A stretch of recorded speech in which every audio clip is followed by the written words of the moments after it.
Hello and welcome to That's So Nova. If this is your first time here, welcome. If you're a returning subscriber, thank you for coming back.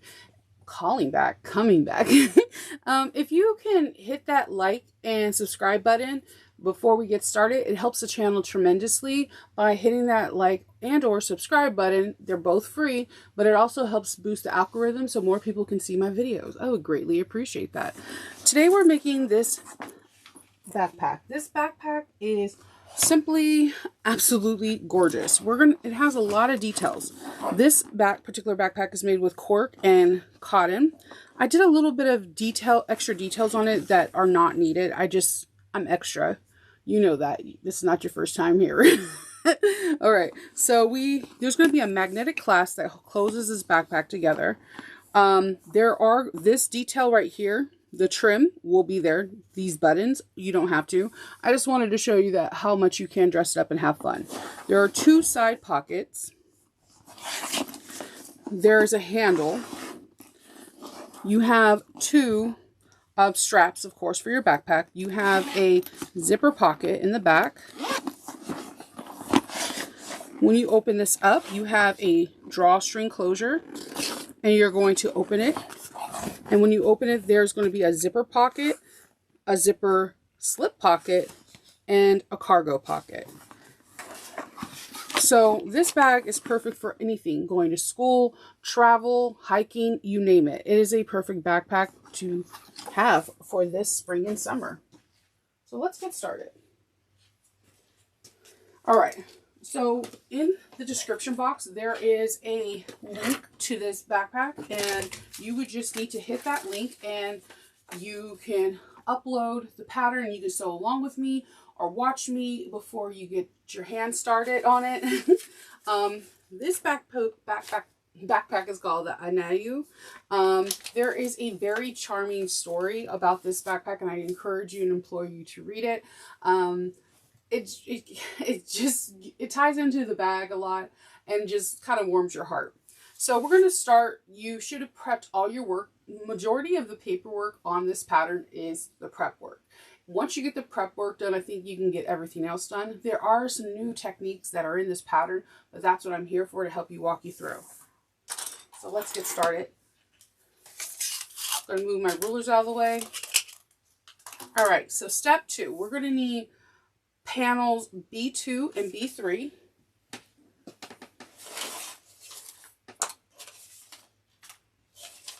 And what I like to do is I like to keep clips on stuff with the pattern pieces, so that way I'm fully aware of what I'm getting. So I'm going to take patterns B2 and B3. We're going to need a hump jumper if you're walking with a regular domestic machine. Or if you have a walking foot, that's what more than welcome to.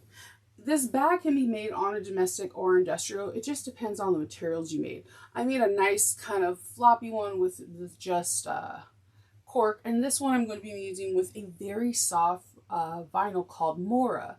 And if you ever experienced this one is this is not like marine vinyl. This is the kind of vinyl that if you were to stand it up, it'll just kind of squish down. It's very soft and pliable. All right, so we're going to grab some double-sided tape and we're going to do some markings. And I should have got the rectangle ring, not the slider. So on the horizontal part, you're going to draw 3/4 of an inch.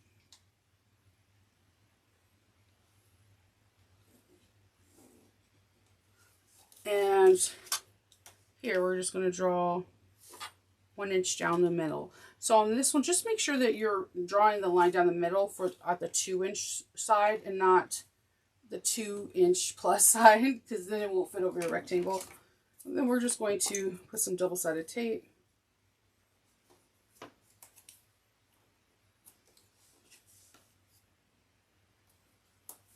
You don't have to put double-sided tape. You can press it with your machine. I'm just a double-sided tape queen.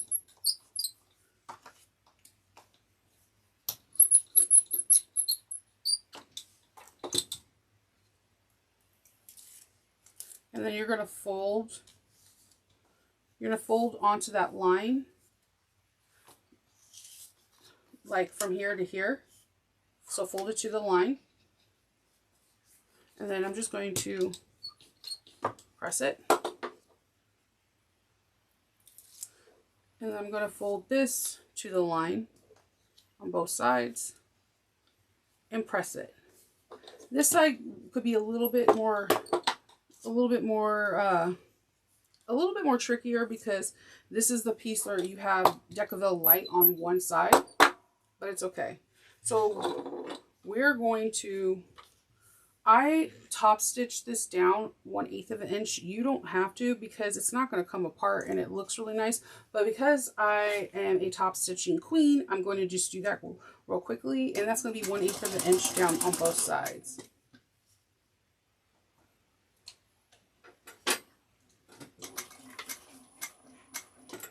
I'm using a 116 needle.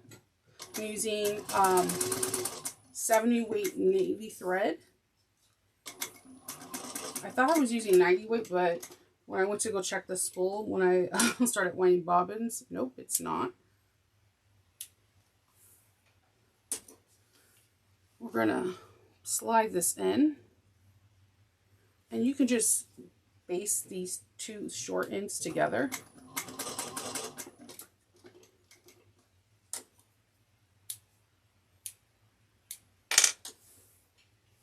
We're gonna put this in the middle. Just kind of clip these together.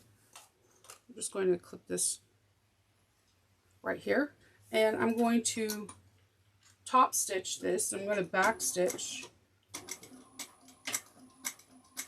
and this is where you can use a hump jumper. This is the thickest part you really are going to sew through this, and when you put the straps in together, I'm going to go back across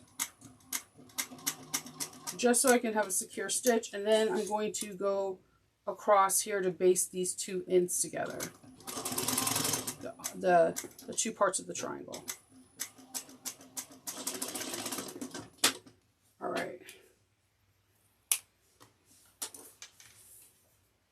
right, we have that. So now we're going to grab our slider we need. And we need this part, of course, that we just did. And we're going to grab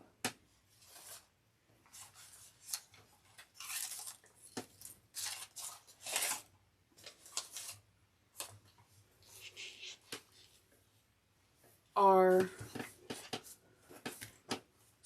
1-inch strap our 1-inch strap that we're making. Now, you can use webbing if that is easier for you, and for a lot of folks I like the webbing look, especially if you're like trying to have like a more rugged look. Some people like to make the straps to go with the bag. I don't think there's a wrong or right answer. Just go with what makes you feel good. Just double-sided tape down the middle. You're leaving a 1/8 of an inch gap.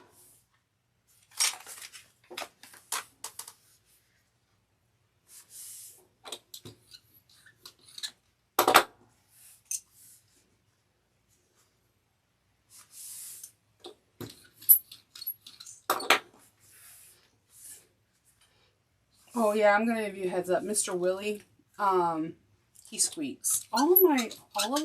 I oil them. I just think it's part of their intriguing charm.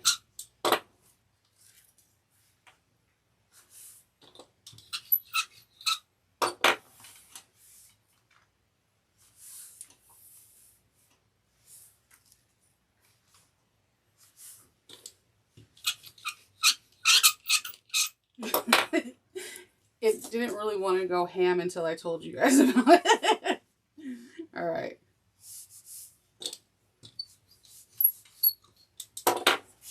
So we're going to sew down 1/8 of an inch down on both ends. We're going to start with the ends that is open.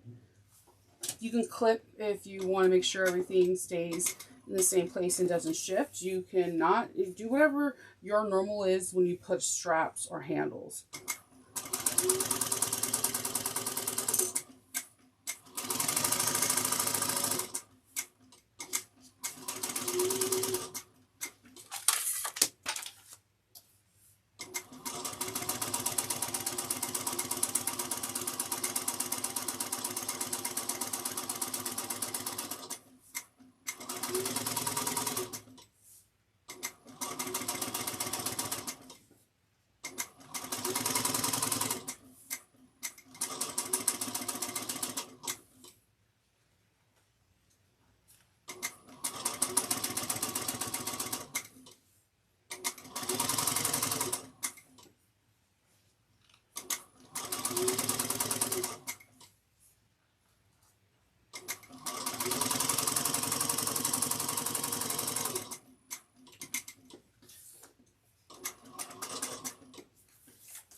Okay, let's trim these tails.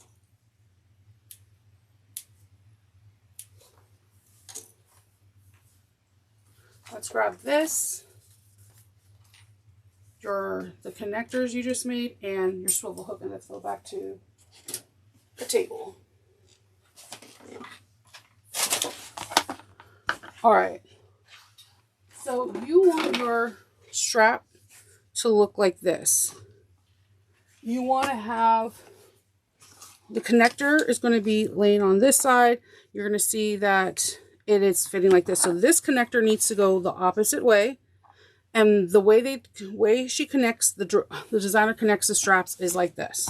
We're going to take one end. Apparently I don't have a lighter over here. Hold on. I'm going to singe any fuzzies. And I'm just going to trim any unevenness and then singe any fuzzies. All right. We're going to take one end and we're going to feed it through. And we want to have 1 inch over. Okay. We're going to then punch a hole. You can eyeball it.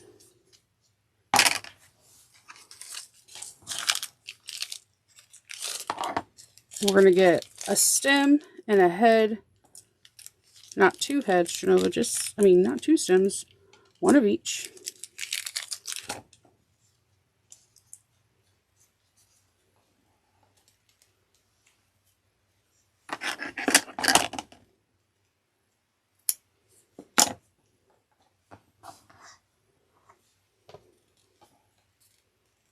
And we're going to then press it. My press, it's like I can feel 2 little small pushes and I know it's set. All right. So see how we can still see the white? You can clear this up later. I'll show you how you can kind of disguise this if you don't want to use strap ends. I'll show you in just a moment. So I want to have this going the opposite direction. So I'm going to feed this in. Then go up and under. All right, perfect. We have 2 straps. These ends don't matter because they're going to get covered. For the ends that are over there that are stark white, I'm going to get these are really beat up, but these are leather marking pins to fix small blemishes on leather jackets or just anything leather. So normally I have an array of different colors, but not right now because I guess I'm filming. So what I like to do, there's 2 ends, a fine point and a knot. I will take this and I'm going to again singe any fuzzies. And you could just, and this is like a permanent marker, but again for like fabric and leather. And now this is not the perfect match. There is a navy blue.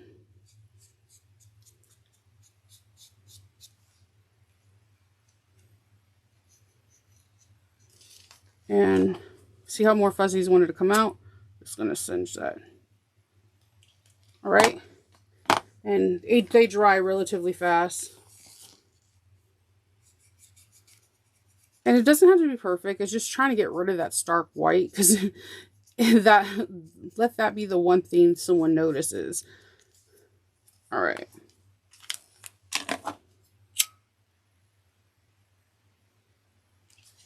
All right. So we have our 2 straps.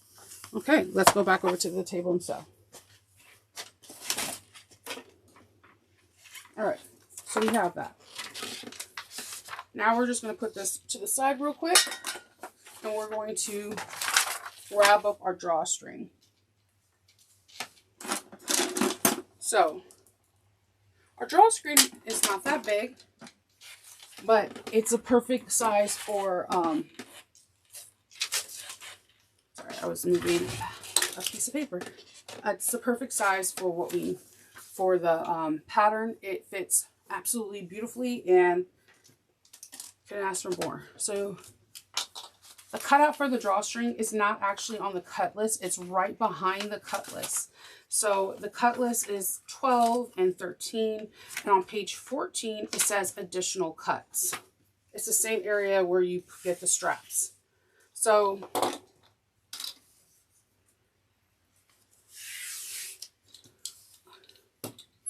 I'm going to press on the double-sided tape.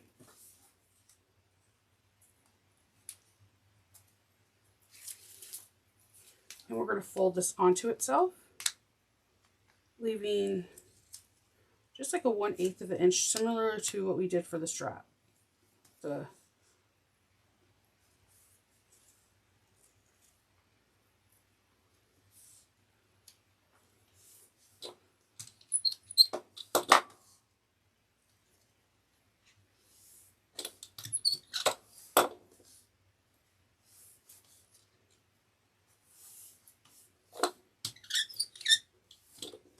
And I'm just pressing the two sides in, and then I'm giving a nice roll just to make sure that the double-sided tape is sticking. You can also do this with like a glue stick. You just need to wait until it gets nice and tacky and then proceed to press it. And if you're doing this with a cotton, you could just iron it.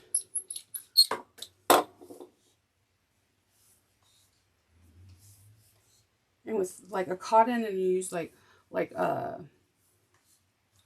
Shape Flex 101, you can have endless possibilities of what your drawstring could look like. You could do a tulip pink bag with tulip pink drawstring.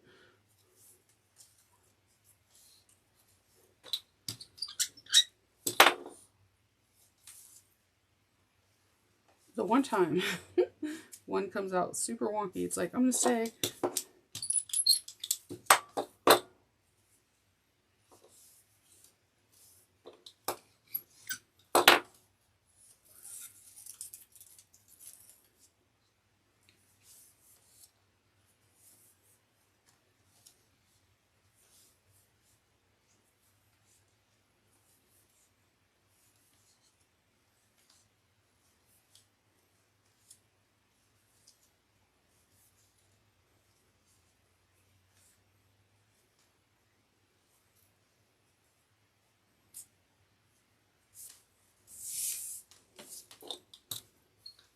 and I'm just giving this a nice little press real quick, just to make sure that there's no bumps or lumps or like any weird air pockets.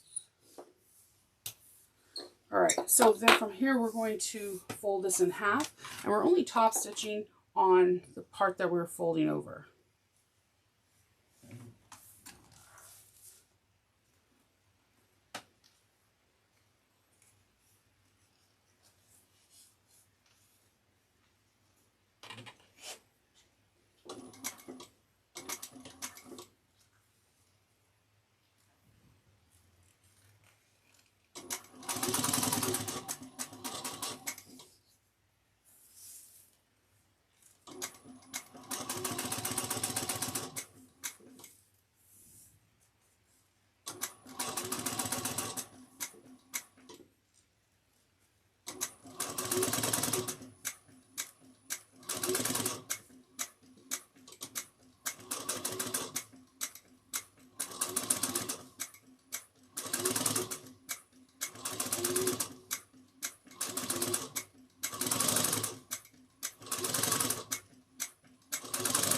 See, this part wanted to come unfold.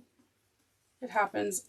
I do not have wave wax tape, so my tape has been not as reliable as a hyper stick. But it's okay. You can do clips all the way down, or just, you know, guide it in like I'm doing. Just take your time. And remember, you're back stitching at the beginning and the end.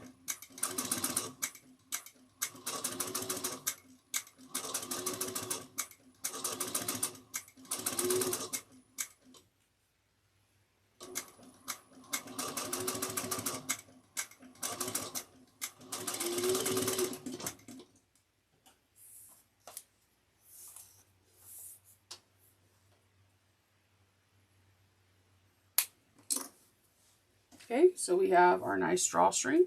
I'm just going to put that up.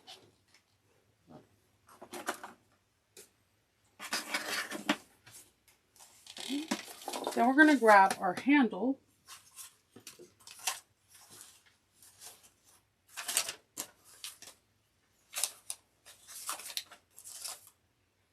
So that's going to be piece C3. All right. So we're going to need clips, and we're also going to be needing a water hose tubing that is 1/4 of an inch. Water hose tubing, it comes in a roll, so it's pretty cool because when you cut it, it's already going to be kind of curved, so it's going to help you out tremendously. So we're going to do the same thing. We're going to find the centers, and you can easily do that by just making a small little V-snip or just marking it with a pen, whatever is easier for you.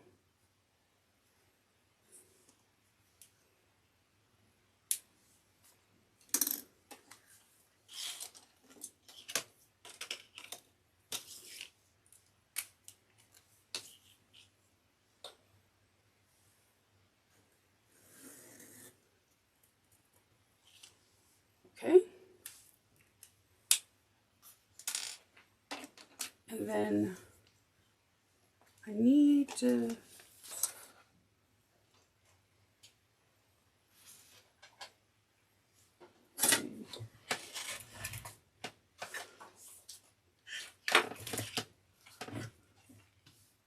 we're going to mark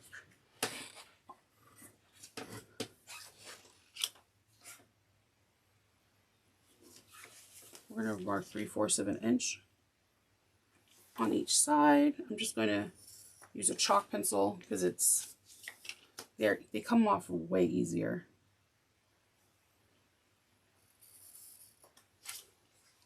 And we're going to put some double-sided tape.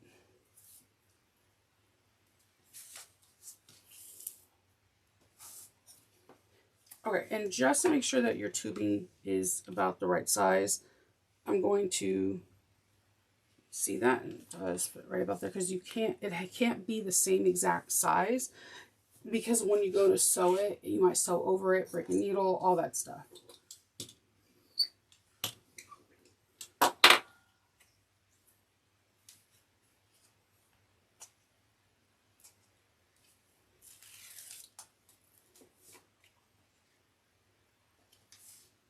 Leave a 1/8 of an inch.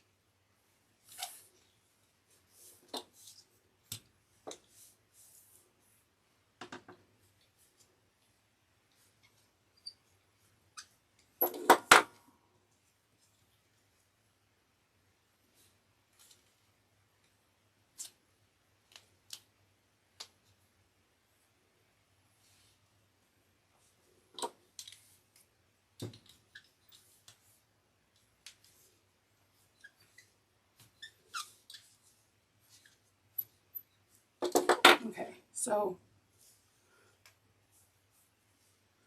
we're going to put this in the middle.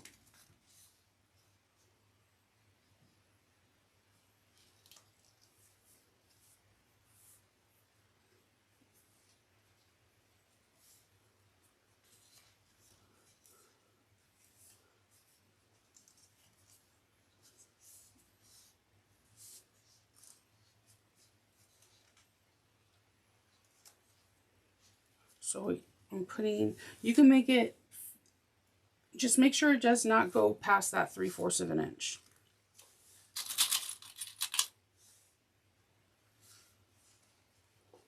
And I'm just clipping it inside, kind of sandwiching it. You could make this ahead of time and kind of slide it in through the with using like sewing machine.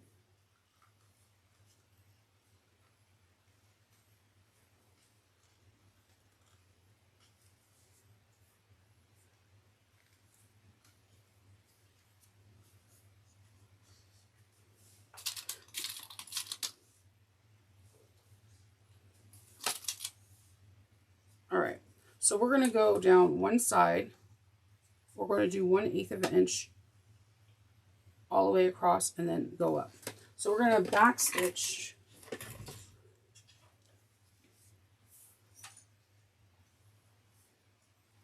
And just be really cautious and feel your way from the tubing. Kind of think of this as when we do zippers. You know how when we're doing a zipper pocket and the zipper sandwich in between, and we kind of have to get a feel of where that zipper pull is. It's like that. If you ever have done rolled handles, there are piping usually in it. It's the same kind of feeling. You can use a zipper foot, but because we're using 1/4 of an inch and we have a pretty big handle width, I don't think you're going to touch it with a regular compensation foot, but you could test it out, and if it's just too big, then switch to a zipper foot, and you're just doing 1/8 of an inch.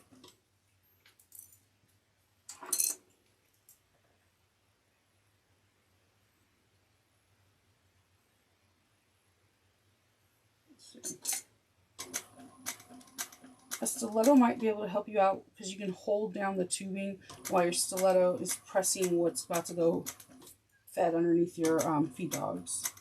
What's about to get feed underneath what's about to get fed. You all understand. You speak Nova.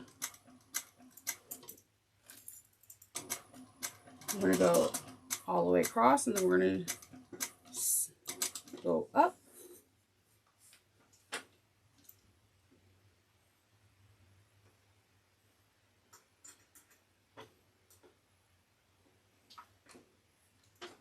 Okay.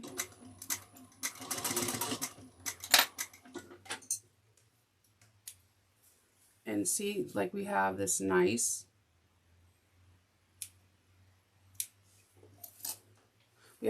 tube. It has this really nice handle, and it looks super professional. So just, you go play with it. The tube itself, it's like in here like this. So when I first put it in, you're like, how did it curve like that? When I first put it in, I flattened it. That's the beauty of this tubing, is it's kind of pliable, and then you can do it. And just make sure that you have those 3/4 of an inch mark. Do not allow those tubing on either side to go past those marks, because one of our steps is coming up is we're going to be putting this onto the bag. You just don't want that tubing to be a part of the seam allowance.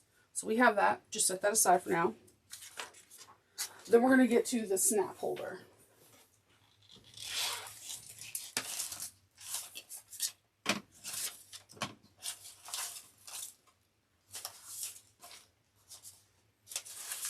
The snap holder is going to be C2. All right, so when you have your pattern piece in front of you, you're going to take C2 and you're going to sew the short ends together at 1/2 inch. So throughout this pattern, it might be beneficial for you to have like a highlighter or a colored pen or something, and color out when the seam allowances change, so that way you don't get confused thinking it's like 3/8 of an inch the whole time, or 1/4 of an inch, or 1/2 inch. No, the seam allowance does change. So once you have that together, you're going to roll down the seams. So these are nice and flat. You're going to have this nice and flat, and then from here you'll be able to find your centers. So you could put these two ends together, and you should be able to find your centers. So one center should be here, and another center should be here. So put your seams back together flat. See how I have the center marks here? On one of these center, we're going to put that stabilizer that we cut out, and for C2, you're going to I'm sorry, my phone was buzzing. You're going to not highlight. You're going to highlight this, and it's going to make it better. You're going to interface your Decaville light onto that space right then and there, and then we're going to, and you can, if you want, this could be easier for you too. Just to make sure I have a mark right here. This area is going to be where the area we're going to put a riveted magnet, and that's the reason why we have the Decaville light there. So that way it can ensure that that area can be stable enough to withhold a rivet.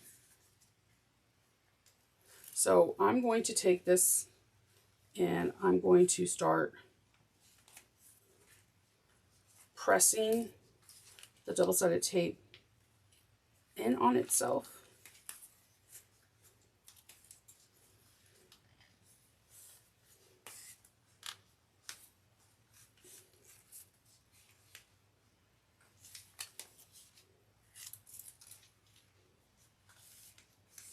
Okay, and then we're going to do this to the other side. And if you want to, you could, to help reduce bulk when you're sewing, kind of snip these edges.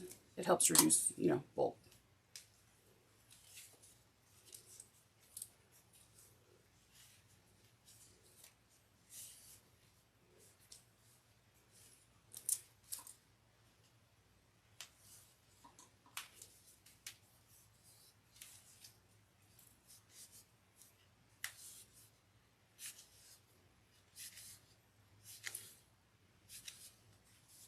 And you see how that piece of decorative light, it fits over here nice and smooth. All right. So I'm going to use my seam roller and just kind of press it. Seam rollers really do help make the lines look crispy and clean. Nice and crisp, not crispy, like that's, now I'm thinking like burnt. It gives it a nice crisp look, like as if you ironed it. It helps the double-sided tape adhere to the other side.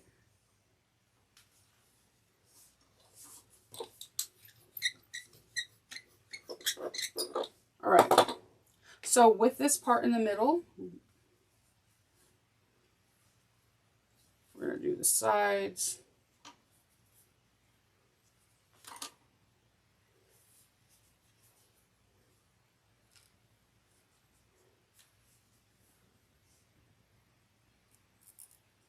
Just this. We're going to put this in the seam in the middle.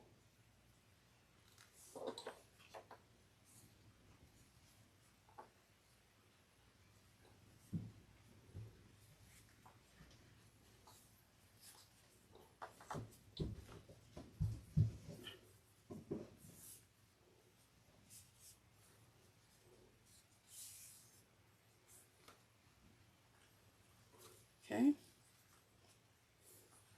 And we're going to now top stitch this all the way around using 1/8 of an inch.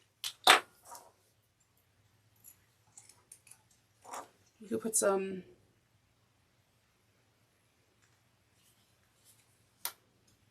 clips just to hold it in place.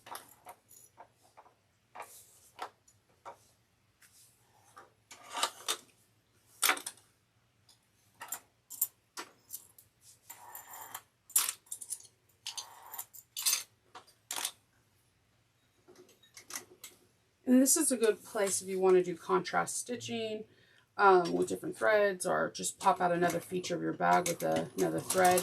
I'm using the same because sometimes I really love contrast stitching. Sometimes if it's like navy, I just love either white contrast stitching. I don't know why white, but just it really makes me like, ooh, ah. And then there is navy on navy, which I seem to really love. Blue is my favorite color, so I have a tendency of picking blue a lot.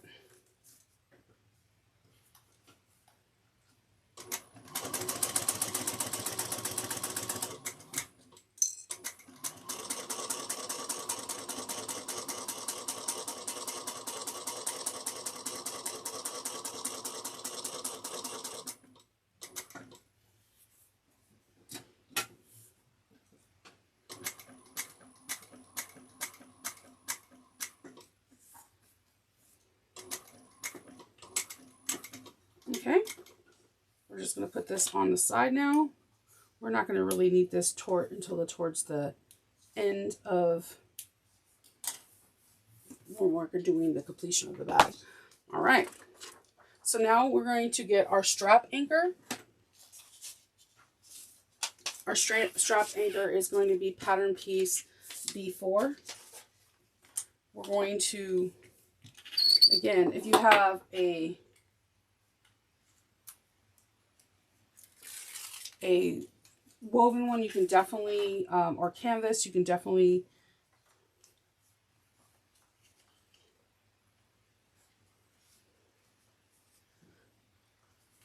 iron this. If you don't, and you're like me, you're going to have to press it with a, you're just going to fold this, the two raw edges onto itself. This is going to help hide the seams that we put on the back of the strap.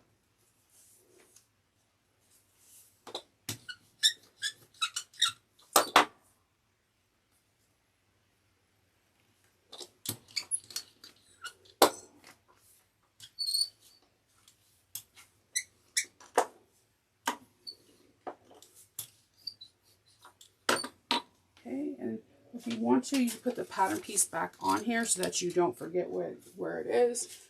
Okay, and then we're going to need the straps on the drawstring stopper. That's going to be pattern piece A3. All right, we are going to fold this onto itself.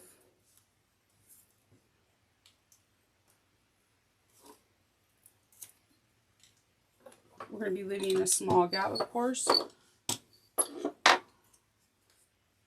We're going to top stitch both sides 1/8 of an inch after we press it.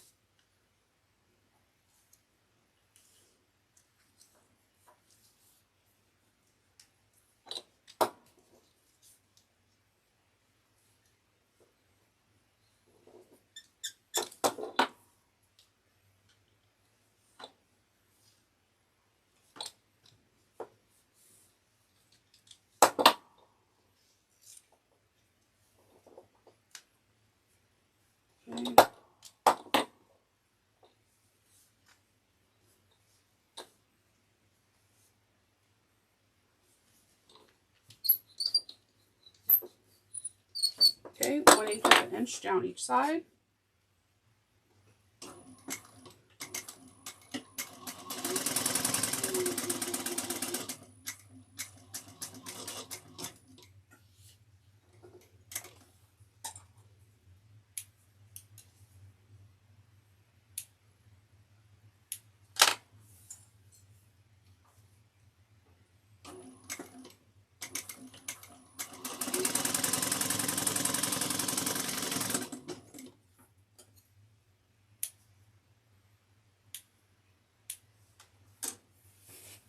Okay, then we're going to take the short ends and we're going to fold right sides together.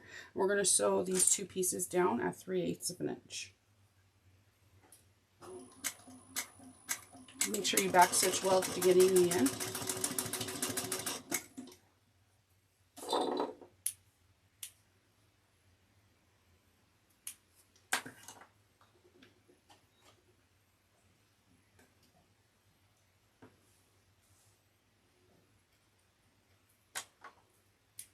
If your needle gets kind of gunky with the double-sided tape, if you have alcohol wipes, you can just wipe them off, you know, sporadically, so that way you keep your needle nice and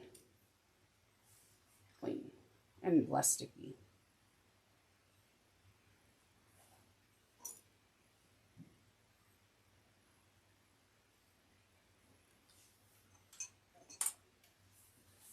All right, we're going to turn this right sides out. And we're going to fold the seam to either side, both sides, so it's open like a butterfly. And we're going to top stitch one side down on either side, both side seams at 1/8 of an inch.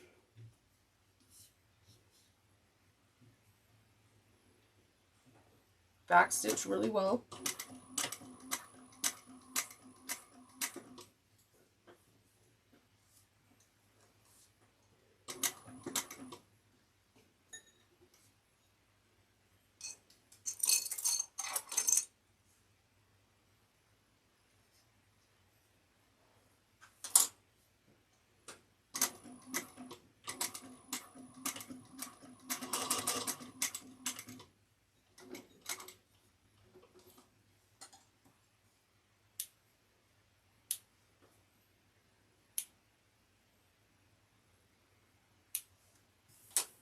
Okay, so we have our drawstring.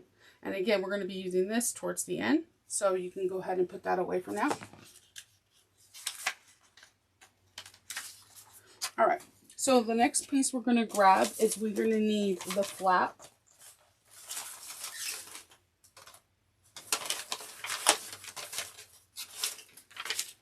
So we need C.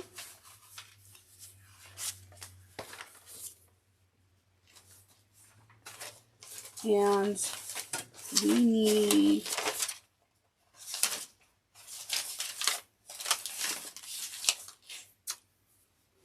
C, and we need the 2 1.5 rectangles.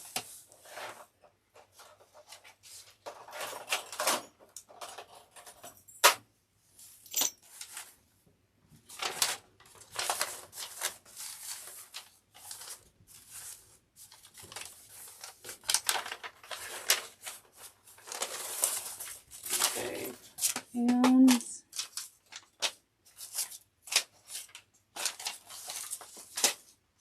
we need piece C1. All right, so for this, we're going to need fold over glue the long edges, okay? I have some double-sided tape.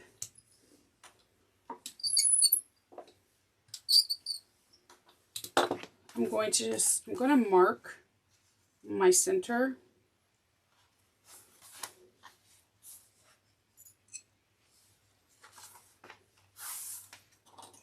I'm doing like a small snip.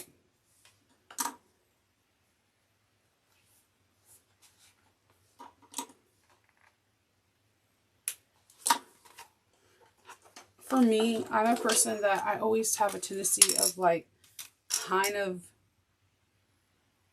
going a little off to the left or the right. So drawing a center, even if it's faint, helps me like keep everything straight.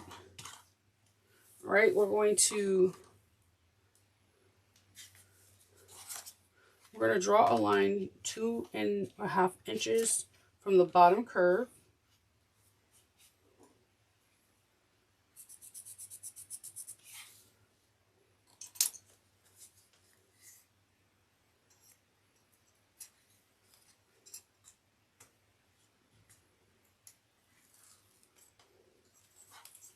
So we're going to fold this over onto the Decaville Light or Pro Fuse, whatever you had that was your interfacing on here. We're going to fold this over to on it.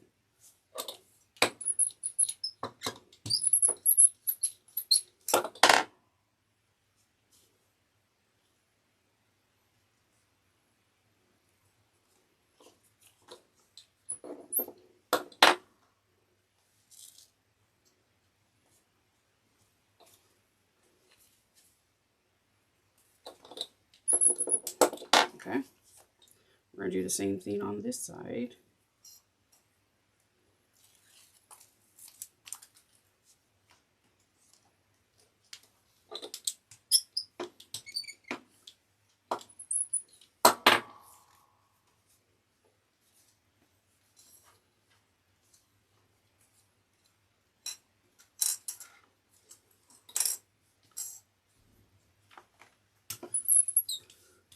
You just want it to look nice and crisp. You don't want like any like wonky lines. So just take that minute and just really like fold it.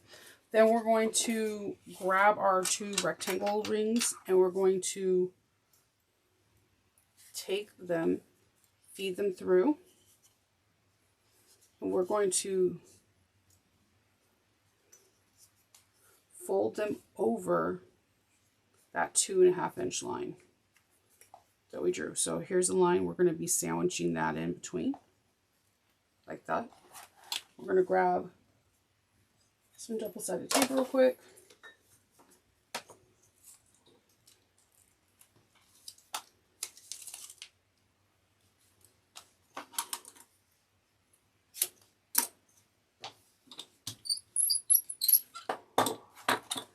And they have a notch as well. I'm going to kind of put a notch right here. I'm going to clip this. I should have did that before I took the tape off, but I didn't. Match notch to notch.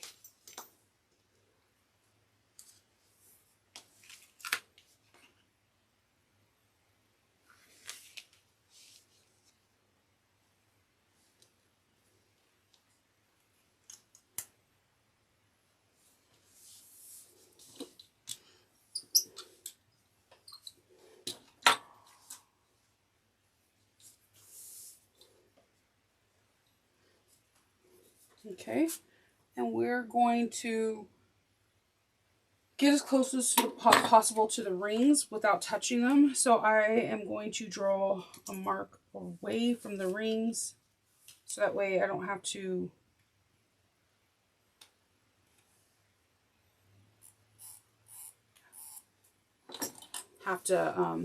touch them.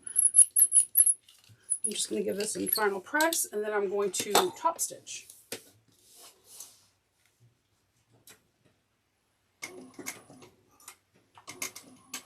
Back stitch in the beginning and at the end.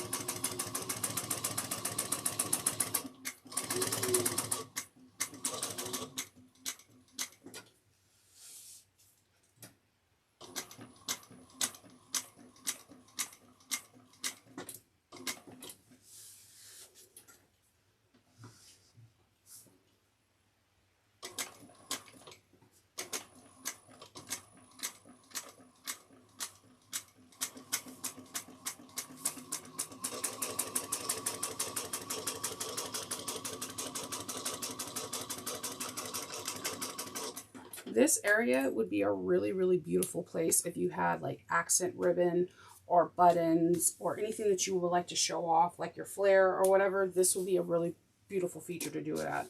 So we have that. Let's mosey on page 23. So on page 23, we're going to put our flap lining together.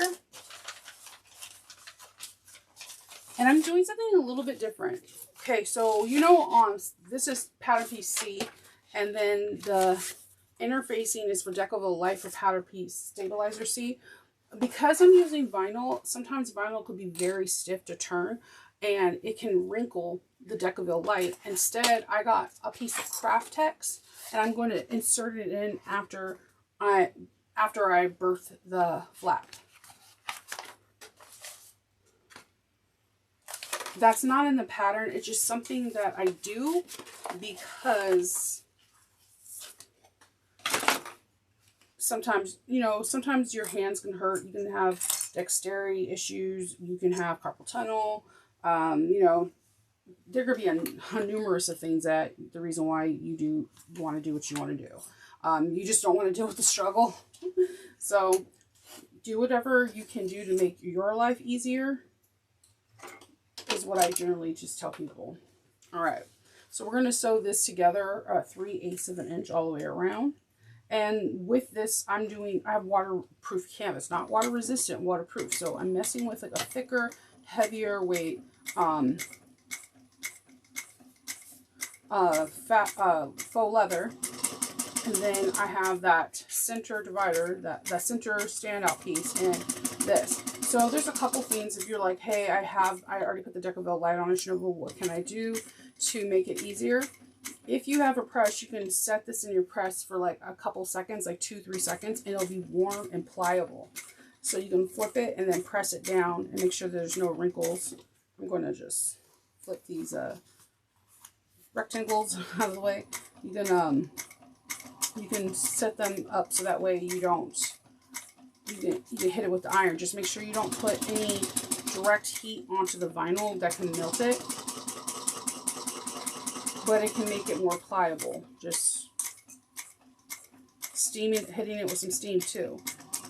But if you're watching and you're like waiting to do it because you want to watch it first, this is one way you can do it if you're planning on using vinyl or like cork.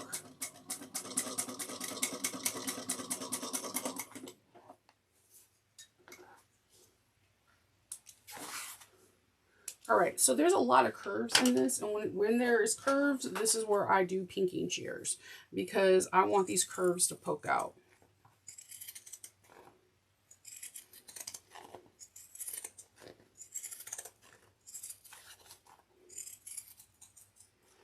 When I pink, I'm not I'm a little less than 1/4 of an inch, but I'm not quite 1/8 of an inch.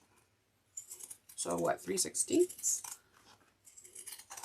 I don't want to accidentally snip into my threads because I have done that so many times, cried, and then have to make the flap slightly smaller.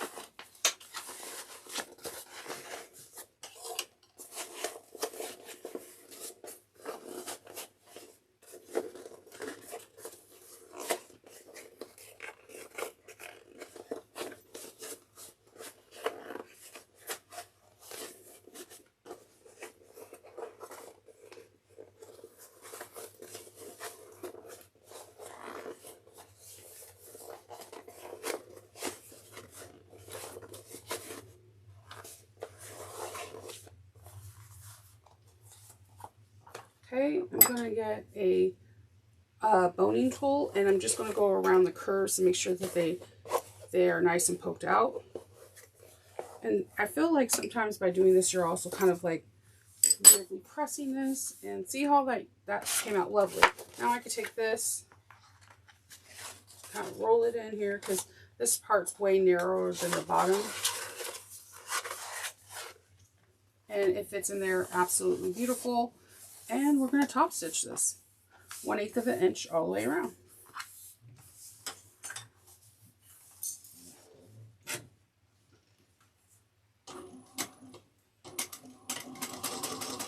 Back stitch well in the beginning and the end.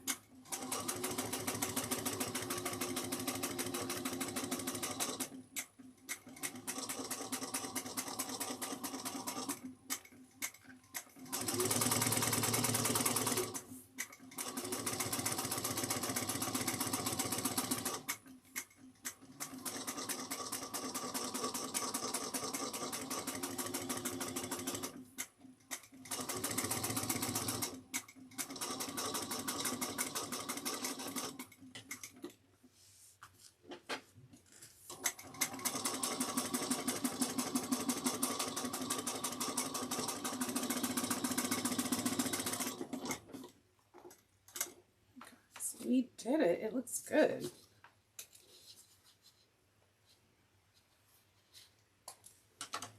And you can trim any like excess overage just to make sure everything stays nice and even. So we're going to put this aside for right now. We're doing good. We're good timing. We're going to do this back zipper pocket. I want to tell you this zipper pocket is constructed a little different than I've ever had done before. So I definitely want you to have your eyes open and heart ready to receive some new information, because I think it's pretty cool and I know I'm going to be using it for different things. All right, so we're going to need back panel B. So with all my panels, I automatically punched out, well, you can't see it, I guess. I punched out a small hole for where the grommets are going to be in. So that way they're ready to go, and I'm not trying to scramble to figure out the placement when things are already sewn up. So make sure that on all your exterior pieces that you follow the pattern pieces on where the grommet holes are supposed to be. You can try to draw them, but I've had some times where I have drawn, like, you know, put them on, and then they just kind of worn off as we were making the bag, and that's not the best. So let's first find our centers. I'm going to do a little notch.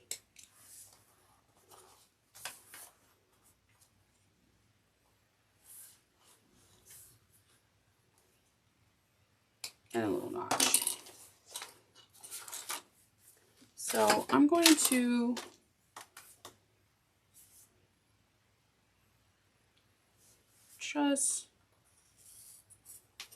just do a line like this so that I know this is the center.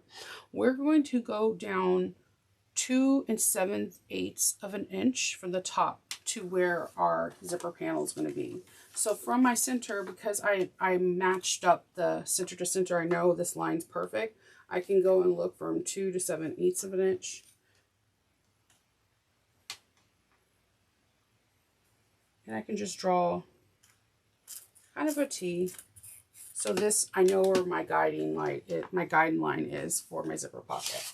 For my zipper pocket, you're going to need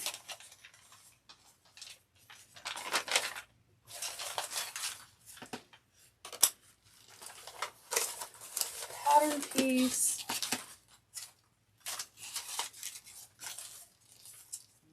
you're going to need pattern piece B1, your 9-inch zipper,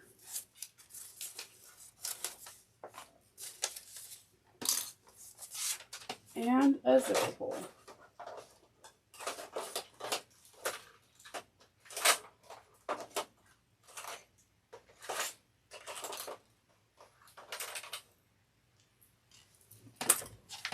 All right, so there on the pattern piece B, there is a box that you can draw down, but there's also, if you don't want to draw the box on page 10, there are very easy directions to follow, like, you know, measure this, make a box, measure down this, and make a box. So when you do, you come up with this box. This is going to be measured, has to be measured center panel B1, 2 7/8 inch from the top panel.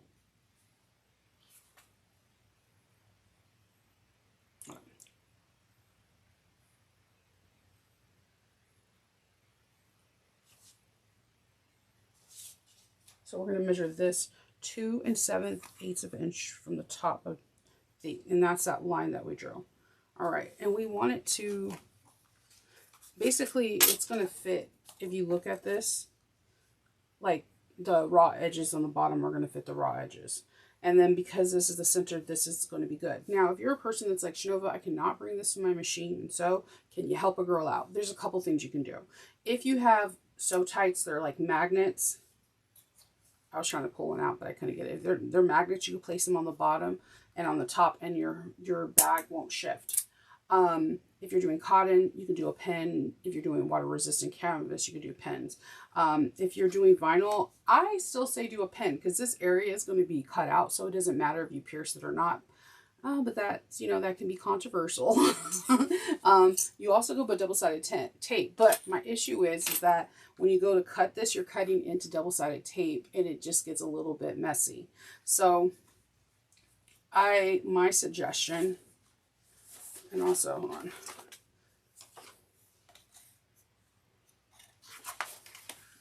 My suggestion, first and foremost, was to cut out, if you're using some kind of stabilizer, to cut the stabilizer out.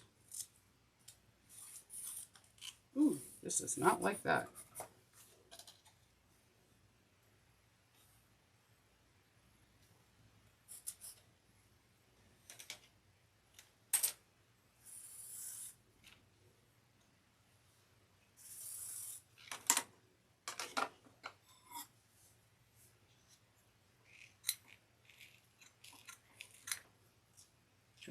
Well, I cut the stabilizer out beforehand, and I will be ripping up the whole thing, but I can go without it. I say put a pen, but because you're going to be cutting a hole, but if you wanted to do double-sided tape, you can. I see a lot of people doing that.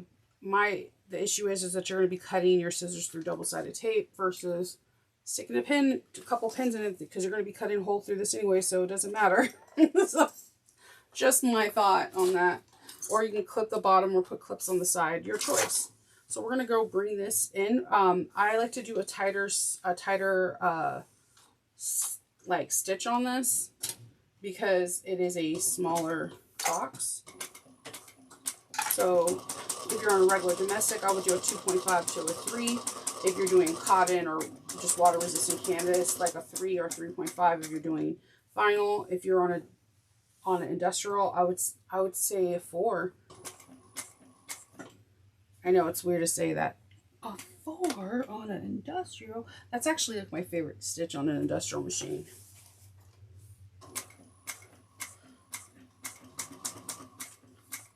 And I also like to use a 3.5 on an industrial. I know. But with the zipper pockets, they're going to be there. They need to be very tight. And if you don't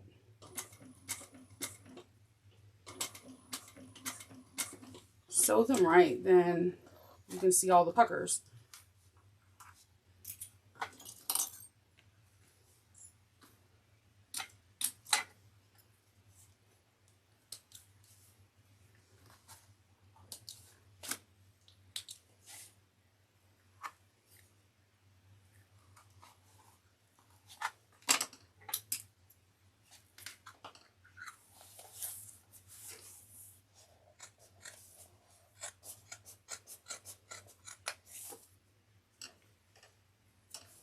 I'm trying to see if I can cut out this fusible fleece.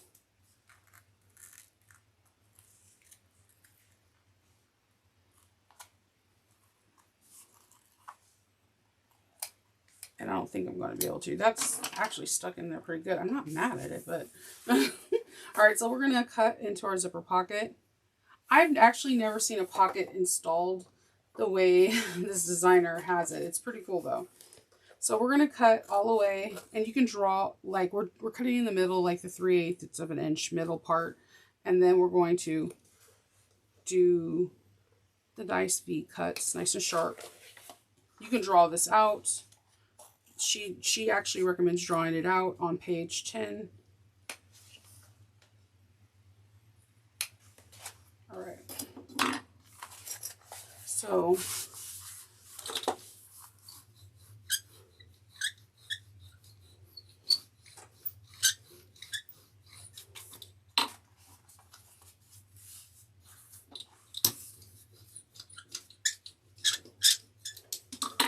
you'll see me when I'm working with faux leathers and water resistant canvas. I use the seam roller a lot. It's because I can't use really an iron. Now you could use it on the back, but they're, again, you're just running that chance.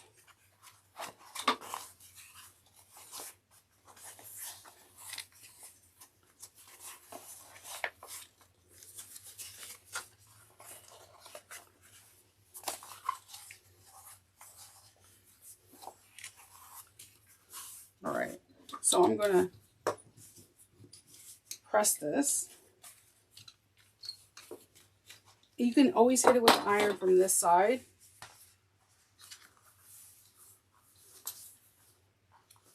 Okay, this is where it gets kind of interesting. Just bear with me, because I actually had to make a video for her. I was like, I just want to make sure I'm doing this right. She's like, yep, you're doing it right, ma'am. And I'm like, okay. So I'm going to singe my zipper tape so that way it's not all frayed.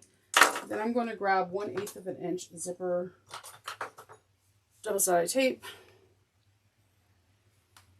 I'm going to put it on the front. Only the front. I recommend putting this on before you put your zipper tape on, because when you put, you're not zipper tape on, before you put your zipper on, because if you do, then there's going to be that weird little bubble. You can have it going left to right, right to left, however you like it. I like to have my zippers closing to the left, so I'm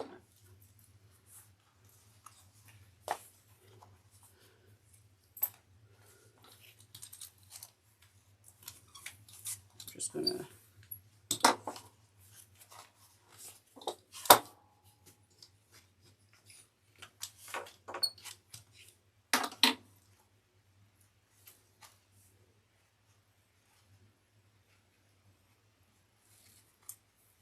okay. So I'm trying to just lay this down because the zipper tape is the same length as the zipper pocket. So I'm just going to go in the front and just trying to make it fit nice and pretty.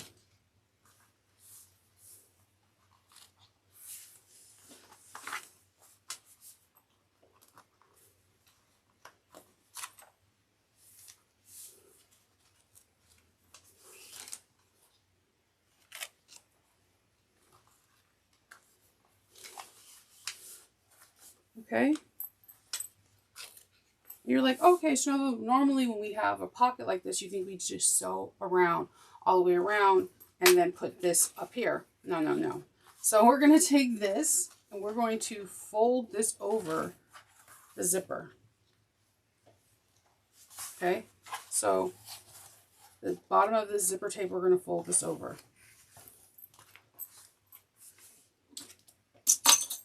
Now, kids, this is where it gets interesting. We're going to leave long tails and we're going to sew the bottom only. We're not back stitching.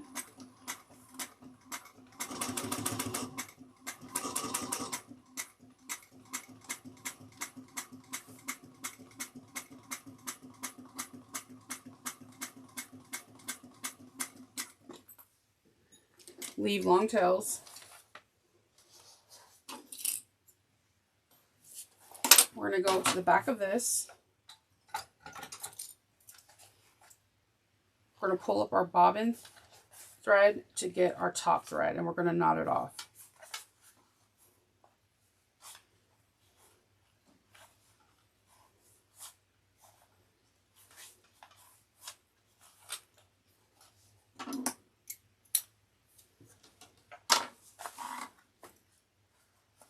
Do the same thing, pull our bobbin thread to get our top thread, and we're going to knot that off.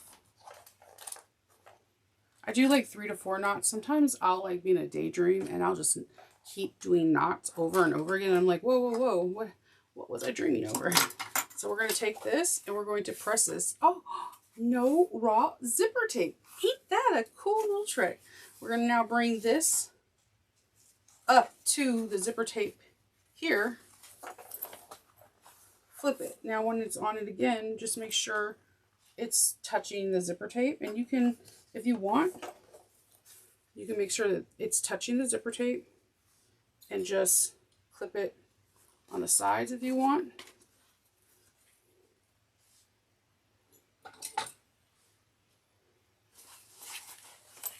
So we're going to go, leave long tails, go up, across, and down.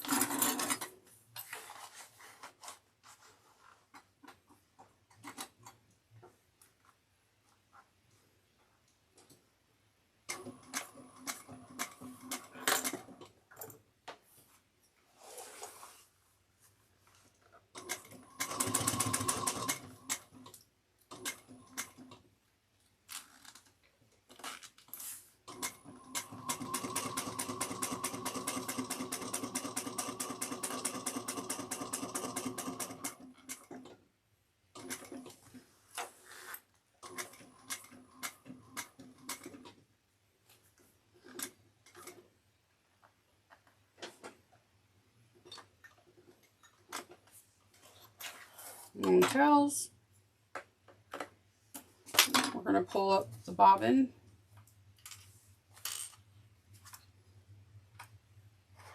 I think this is the coolest way I've ever seen a pocket do it for a single one. Because normally you're used to seeing exposed zipper tape. And by doing it this way, there are no exposed zipper tape. And I'm just like, come on, that is so cool.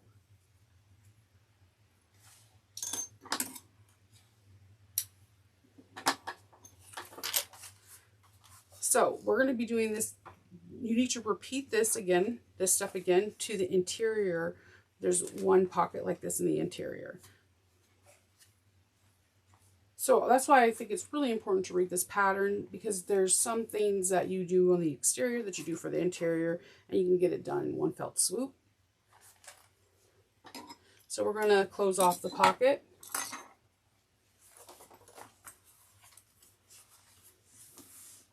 Back stitch really well.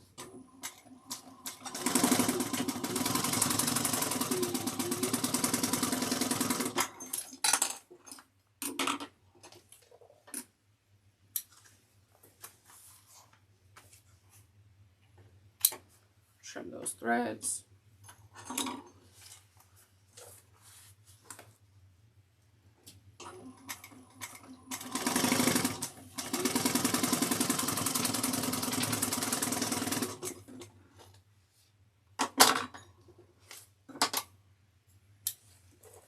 Okay.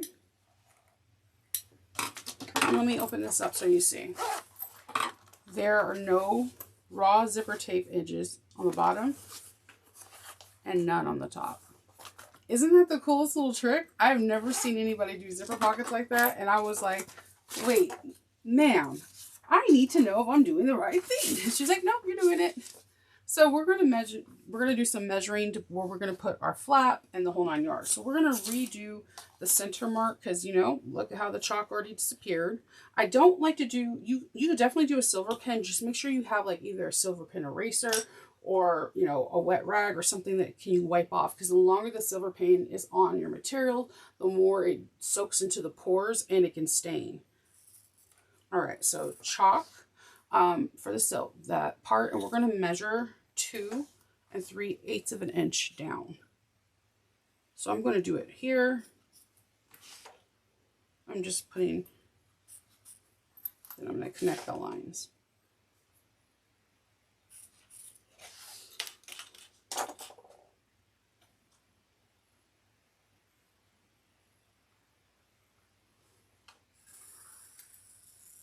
Okay. From the 2 3/8 side, we need to, from the 2 3/8 of the line, we need to draw another horizontal line that is that's a 1/2 inch below the first one.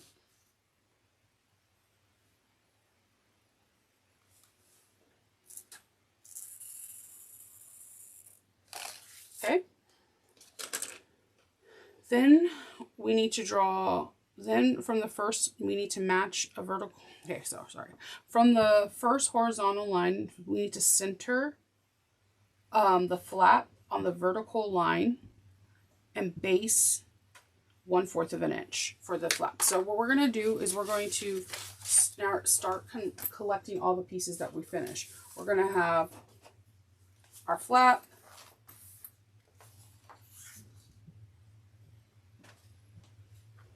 we're going to have all of these pieces, and we're also going to have our strap pieces. So the first thing I'm going to do is I want to baste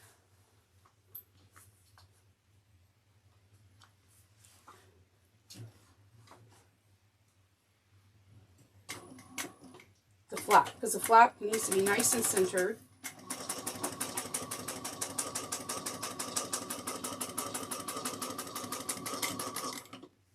Okay.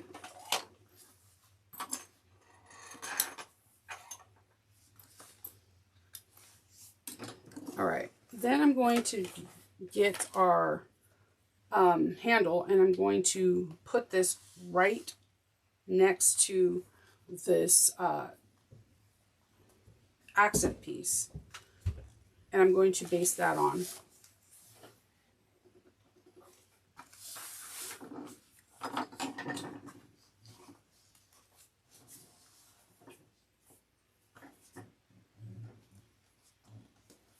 Okay, and when I'm basting, I am back stitching, because even though we're going to do one final, you know, big stitch, these stitches are going to be hidden, so why not just lock them in? All right, now we're going to get to the straps. I just wanted to get these primarily out of the way, so that way they're ready to go. Do you see how the handles, the nice edge that has no stitching is going towards the flap, going towards me, and the stitching is on the back. So with these, we're going to be putting the straps where the buckle is going to be facing away from us. The straps are going to go, we want to see there's no bad side of the buckle. We want to see the outside of the buckle. If you do it this way, when the straps come in, the buckles are going to be facing the wrong direction. So you want the direction of the buckles to be facing pretty sides to pretty sides. So you want it to face your flap, so that when it flips over to the right side, you can see the right side of the buckle. So we're going to be putting that here. We're going to have one here. And we're going to do the same thing on this side, but I want to get situated so that way I can base these in place. We want them directly side by side with the, they're going to be connected right by the side of the handle. So I'm going to baste this. And I'm going to back stitch. I'm going to mosey on over all across. And I'm going to do the same thing. I want to see the buckle, the pretty side, touching the flap, and then I'm going to connect this to fit right side by side by the handle.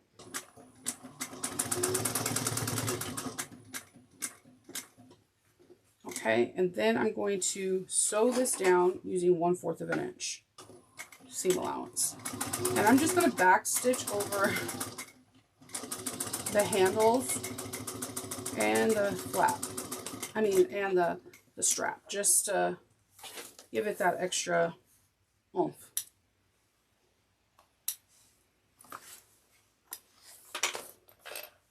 I'm just going to get any extra threads that I may have left behind. All right, so now we're going to get that one piece that we put aside. That was the strap. It was the strap anchor. That was pattern piece B4. And we're going to place pattern piece B4 right, line it up with the lowest pink mark, and we're going to have it right on top. So we're going to need some double-sided tape.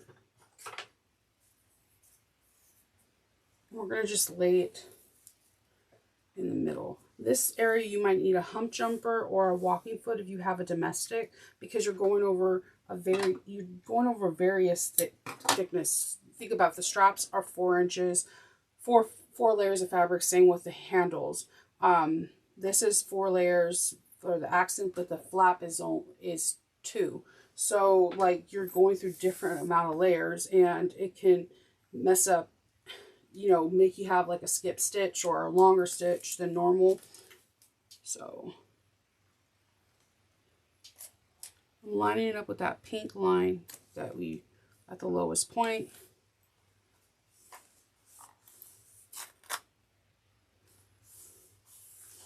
Okay. And there, we're going to have a double roll. We're going to have a 1/8 of an inch and a 1/4 of an inch, a 1/8 of an inch, and a 1/4.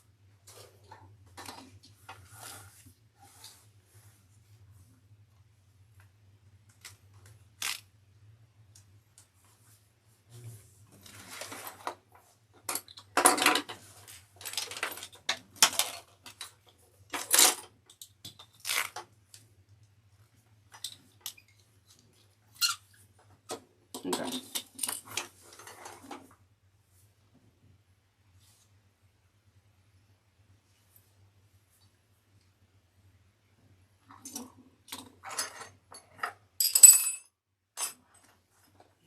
Okay, I need to rethread. I hate when my needle goes like all loop-de-loop in the thread and you're like, how did this get like this? All right. I'm going to start with the 1/8 of an inch on the bottom.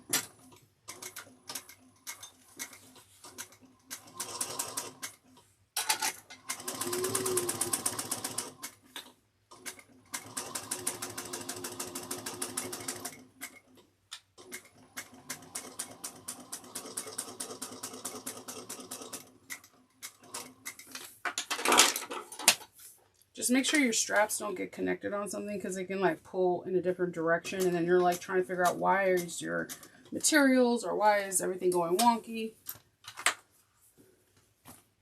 You can wrap them up like in a rubber band or whatever you have that will make your life easier, or you could just clip them out of your way. So we're going to go 1/8 of an inch on the top.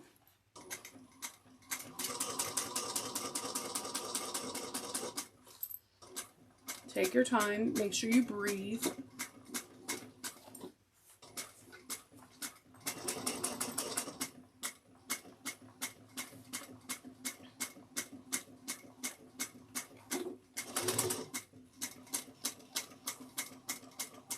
Now we're going to go 1/4 of an inch around.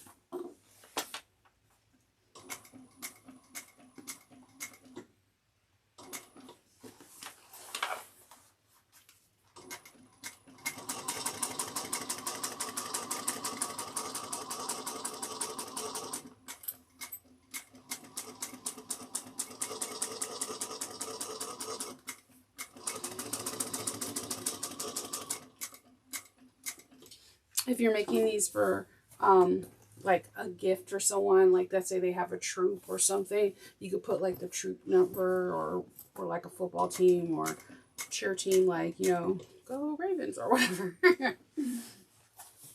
This will be a nice place to put it. I don't recommend putting people's names because, you know, there's a lot of studies that show that putting names like on the back of backpacks or whatever, some people, we have weird people in the world, could be like, oh, Nova, and I turn around because I think they know who I am, but they really just know how to say my name on my back of my bag, you know? All right. So we're going to trim off those threads, and then any excess fabric that comes in there. All right.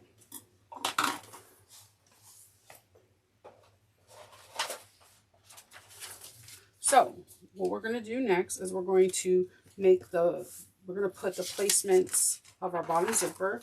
We're going to need to measure 1 inch up.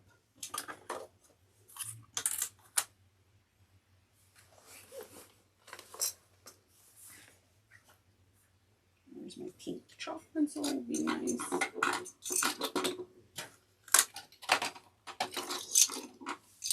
Sorry, I have a million clips.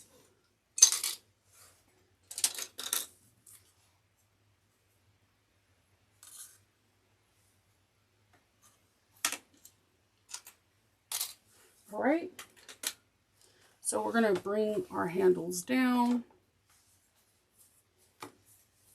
and we're going to put these on. You can baste them. I always back stitch just because the base stitch is going to stay.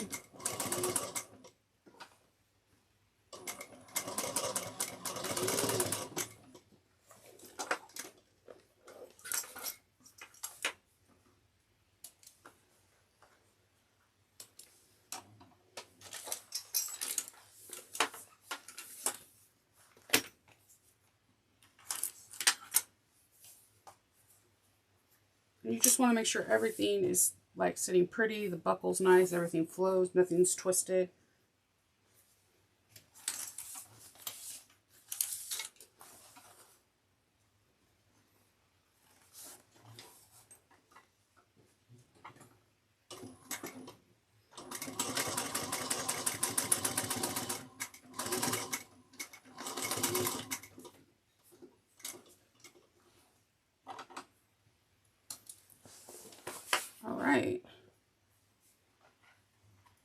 All right, so we're going to put this aside for right now. We're going to start preparing the front panel pockets. They're the 3-dimensional ones. Okay, so this particular pocket is really interesting. You're going to need your you're going to need an 8 3/4 of an inch zipper.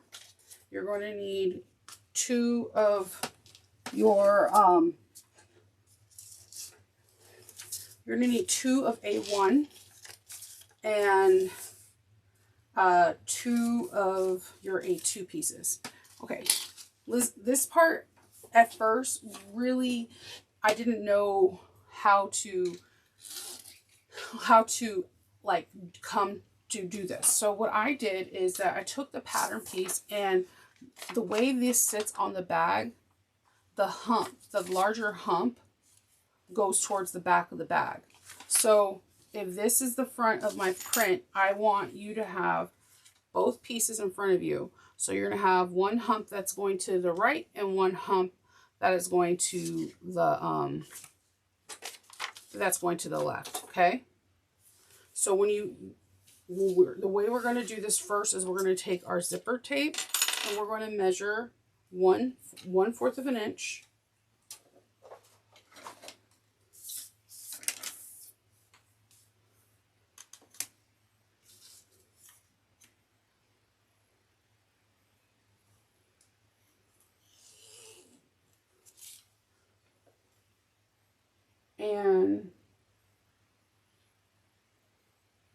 Then we're going to get some double-sided tape, preferably 1/8 of an inch, or you can use glue. And within that stitch, I mean that line that we drew, place the double-sided tape.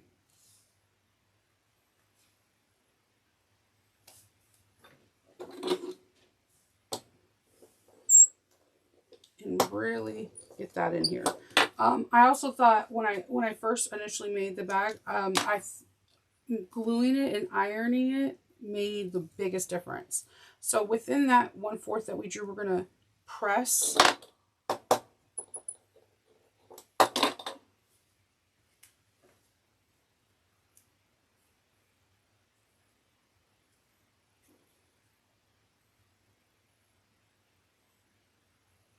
I'm sorry, I did the wrong thing. I apologize. Ooh, and now you want to be sticky. Okay, we're going to draw with the wrong side of the zipper tape facing you. You're going to want to draw a 1/4 of an inch seam allowance.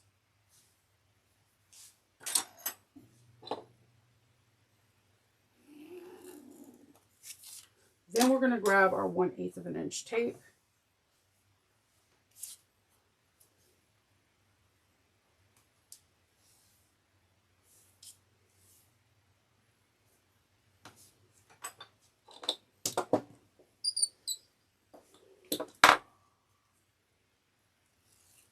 And then we're going to press this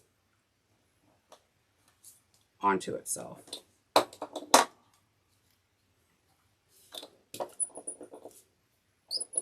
Trust the process. Remember, I just showed you a really cool hack on how she makes her pockets.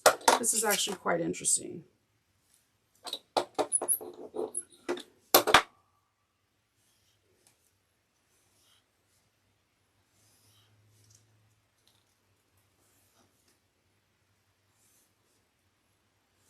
All right, I'm going to bring this to the front and I'm just going to give it a good press. All right, so then we're going to put on our zipper pulls.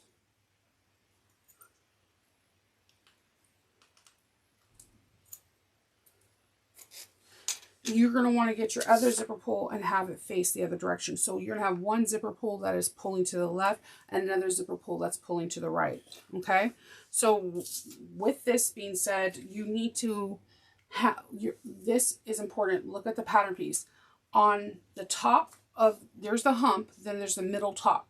On the part that's in the inner left or the inner right side of opposite of the hump, this is where your zipper pull is going to be at. So this is where your zipper pull needs to be closed. So you have this hump, the zipper pull needs to be closed going towards the right. If you have this one, the zipper pull is going to be closed going to the left. Okay? This is a very important part.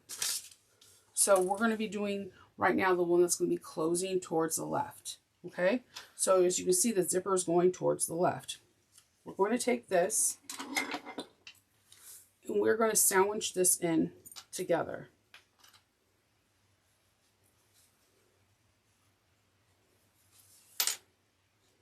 And we're going to take the fold it in and sandwich it in here.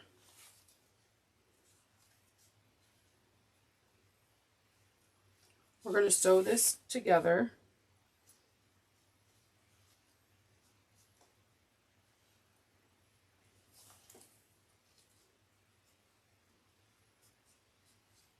It's not going to fit perfectly, and that's fine. You just want to make sure that folded edge is nestled really nicely against the inside. And to me, my dexterity is sometimes like the bane of my existence, but we got this.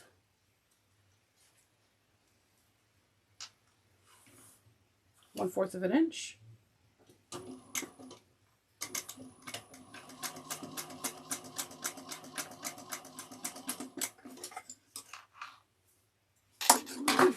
Actually, perfect timing. I have to change out my bobbin, people. Let's see.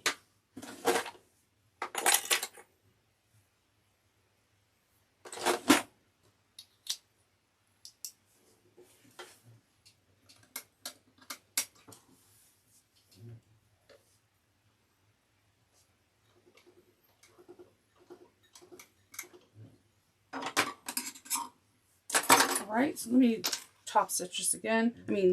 Do this again. I'm back stitching the beginning and the end, 1/4 of an inch.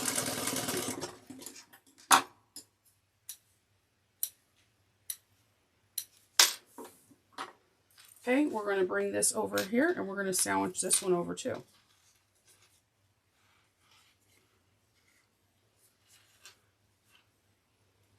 Again, the folded end of the zipper tape into the folded end of the sandwich.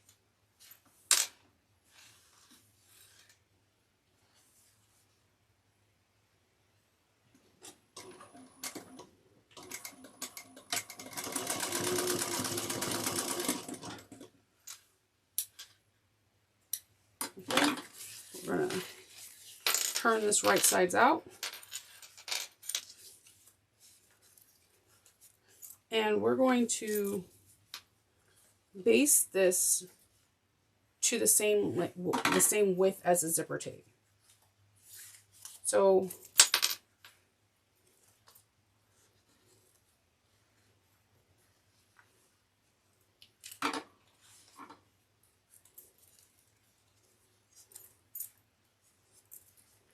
if you want to, you can kind of lay this flat on here and just baste it.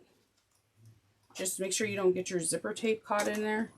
Just baste it.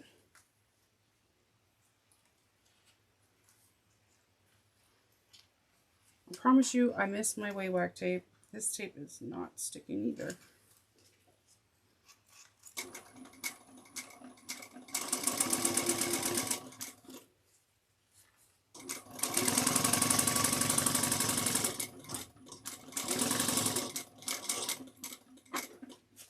All right.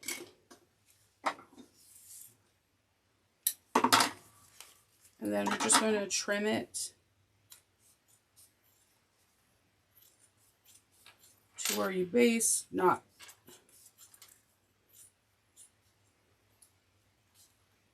Okay.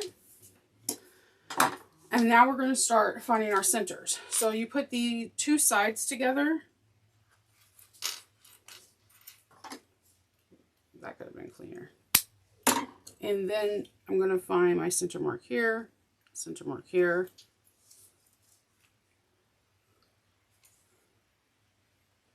Center mark.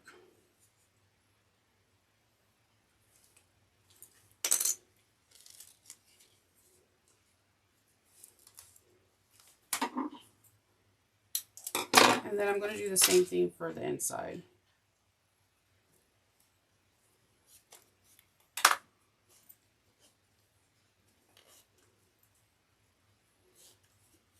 I'm sorry, I thought this tape was going to work. Maybe gluing and ironing is the best bet for this. Unless you have way-whack tape. Okay, sorry. All right, so we're going to find our centers here.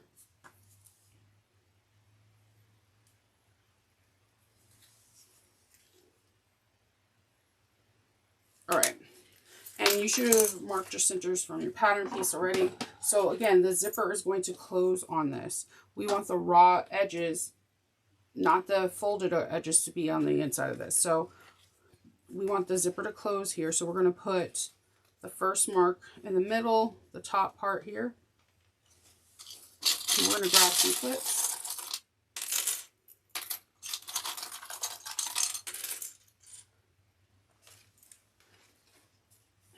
The sides match with the sides.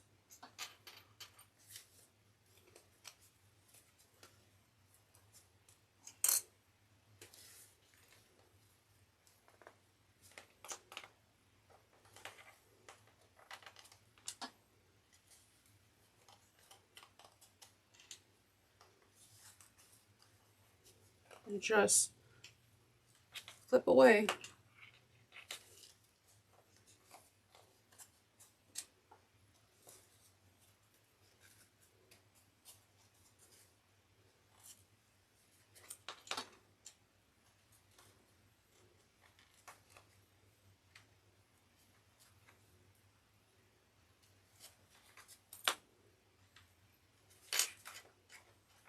And for the bottom gusset, if it does not fit, don't fret. We can cut some stitches. Not cut some stitches. We can cut some clips out, like snip it at like 1/4 of an inch.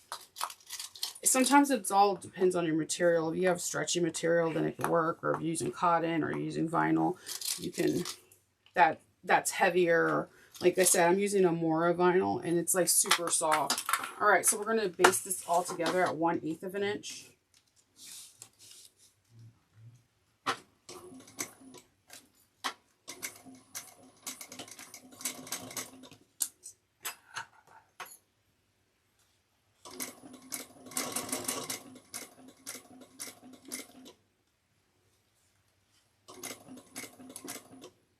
Hold on, I think my bobbin is doing some stuff.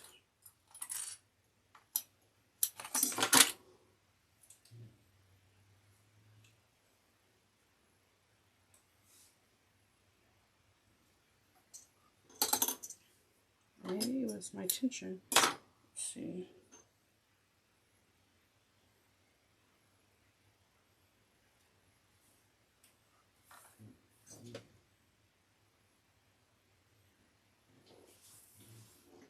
Bear with me for a second. Everything that can go wonky with this thread is going wonky.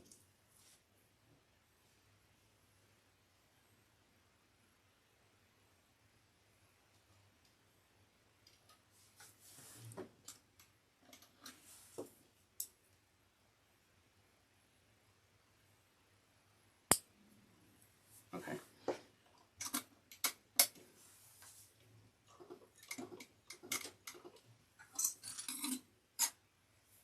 All right, so let's start basting this again.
Okay, so now we're going to sandwich this, and we're going to have to leave an opening because we need to birth this.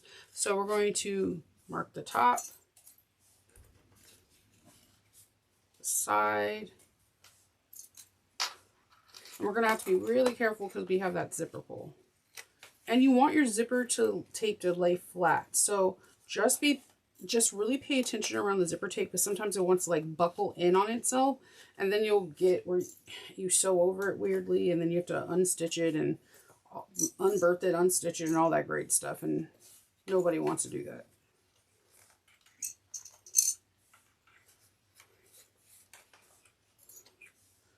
So you want to have a birthing hole that's easy enough for you to turn, but not big enough where when we do this next part of hand sewing that you're not here for like 17 hours.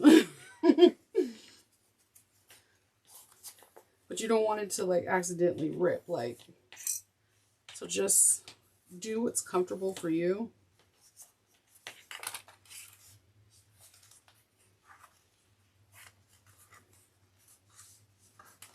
right, so I'm going to start my back stitching here, and we're just doing 1/4 of an inch. So I'm going to make a few stitches back and forth, and then just go around. And I'm going to have a stiletto. If I have an area that feels kind of lumpy or bumpy, I'm just going to see if I can move around the lump and bump above the stitch line. And again, be very cautious because you have a zipper pull somewhere in this.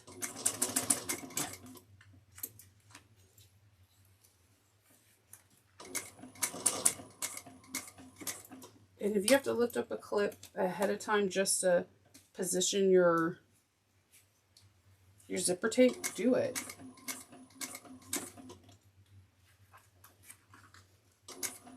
And of course I wanted to have like extra big zipper pulls.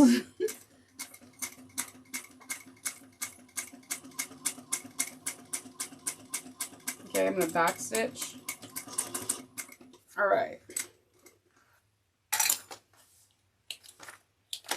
The same thing like I told you earlier with the flap. If this is like vinyl and water resistant canvas, you could warm up the iron real quick and just go for it. It all depends on if you're like the birthing person.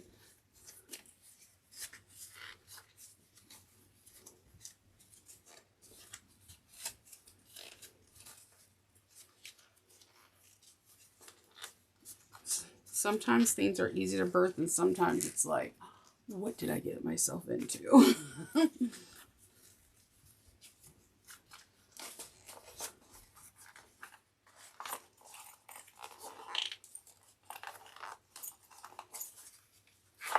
All right, so I'm going to get my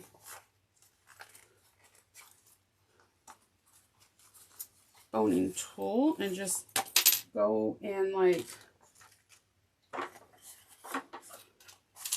inside here and just like poke out any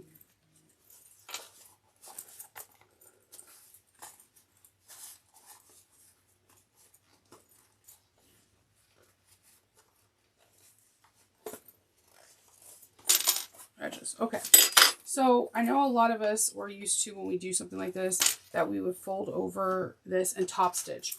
This designer likes the look of it not being top stitched, and I kind of understand why. When you top stitch it, the seam kind of buckles in on itself, and it can give the gusset like a faux piping look. So we're going to be hand stitching. So I'm going to take some thread for not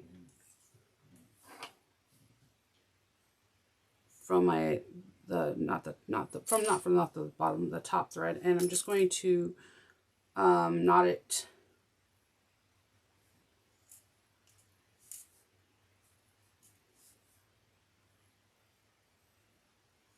Okay. And I'm going to just turn this. That's what I was saying. Make sure you have to see how you like your hole. If you needed a bigger hole or a smaller hole, it all depends on you and the materials.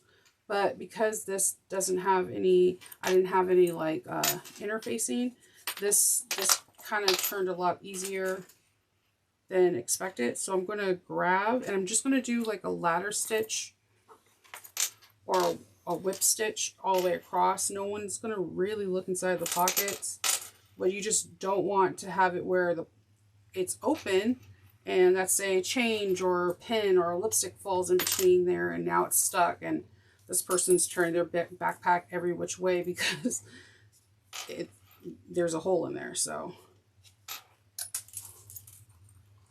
and you need to do this for the second one too. And it does take a little bit of time, but it does give a really nice finish. At first I was like, I want to top stitch this so bad, but then when I put it on the back, I really like the way it looks not top stitched. It gives it a more bubbly, three-dimensional feel to it.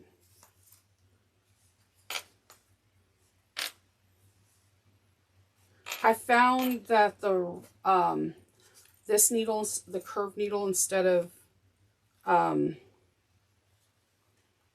straight stitch needle works better. Make sure if you're a person that pokes yourself a lot with a needle, you have your thimble. I don't know where I put mine. I had like a really cool leather one and I just legit don't know where I put it.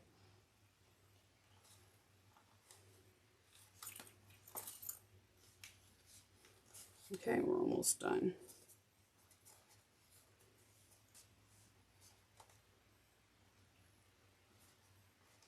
And if you're doing this in steps, you could take a step away and watch some TV and do this while you do both sides at the same time and come back and start finishing it up. Because believe it or not, after we put this part on to the bag,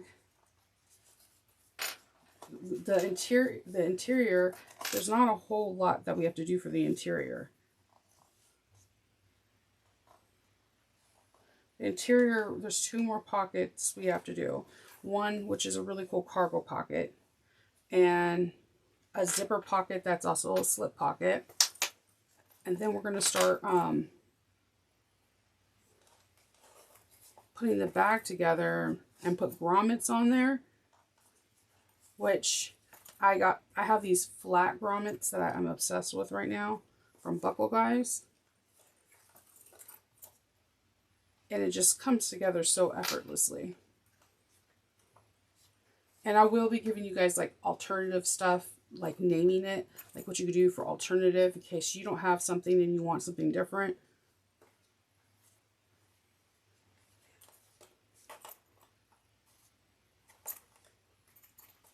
All right.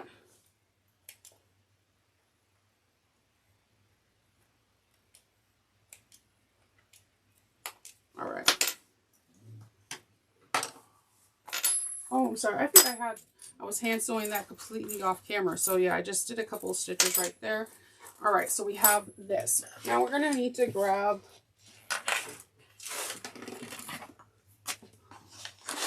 so you just hand sew that opening. You could top stitch it. There were some people that did. I noticed that they top stitched it in the group.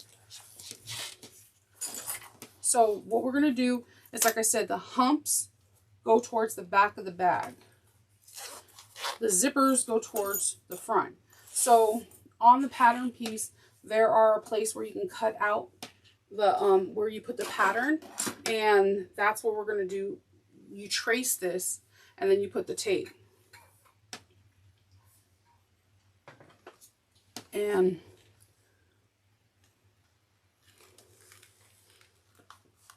you can find your centers.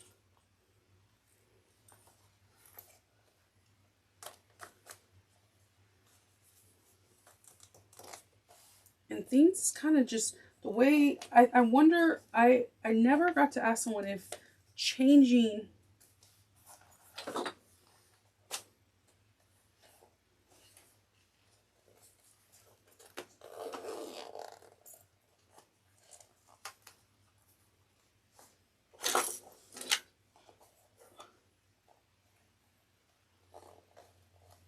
I'm just folding this back over where that 1/4 of an inch line. And this is where you understand why we fold it over. So that way we can have like a little bit more stability on the tape.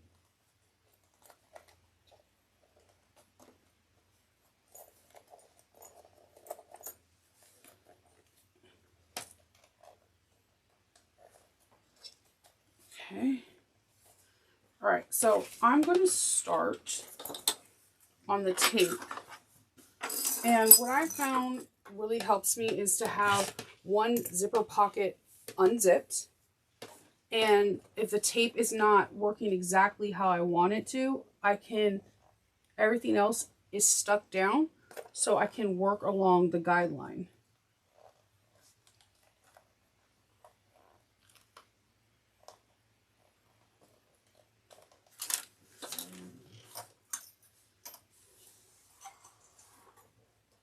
I'm going to back stitch. I'm going to back stitch actually on the faux leather, not on the zipper tape, and then start sewing on the zipper tape.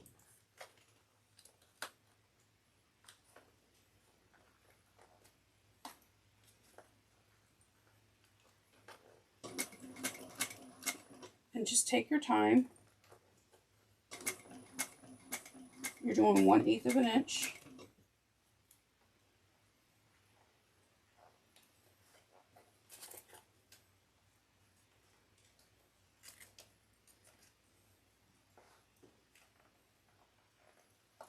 And I'm just re-sticking the areas that I drew.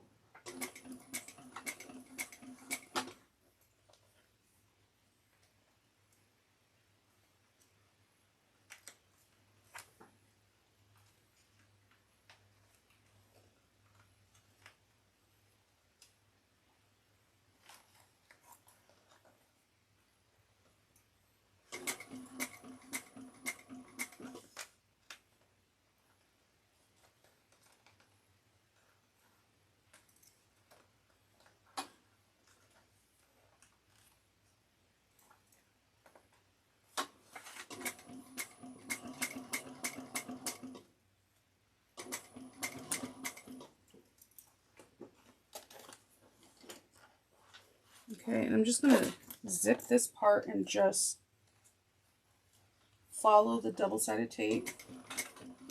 Your bag is going to get kind of squished, but don't worry, we're going to fix all the squishiness in a minute.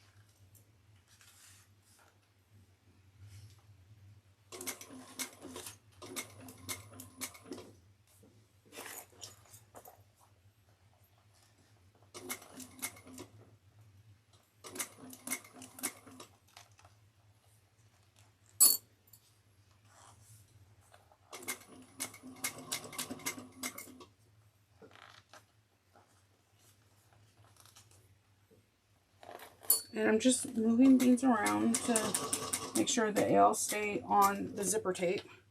I know it looks all, it's going to look like this, I promise.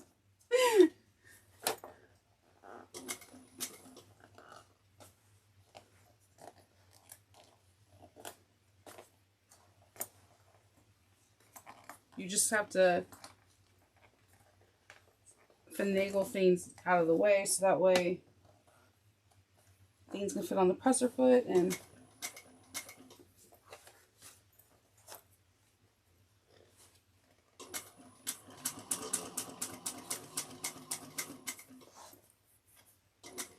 the hardest thing about putting 3D pockets together is not the tape or sewing it. It's actually it's not the sewing, it's the taping.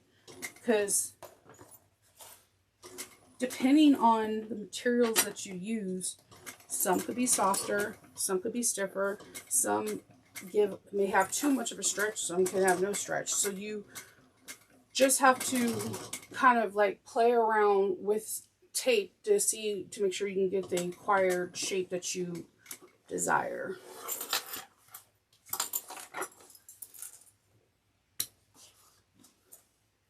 All right, so I know it looks all super not cool right now, but I'm first going to go in here and any tape that did not stick, I'm going to grab it because I don't want somebody to use this. And again, they have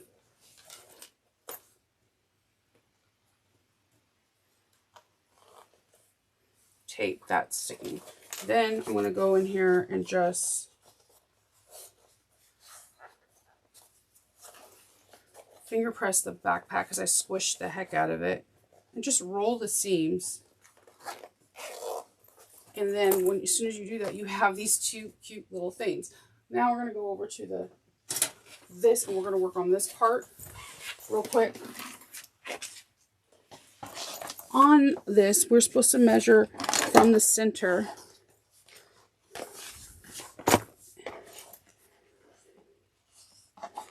Let's get our center.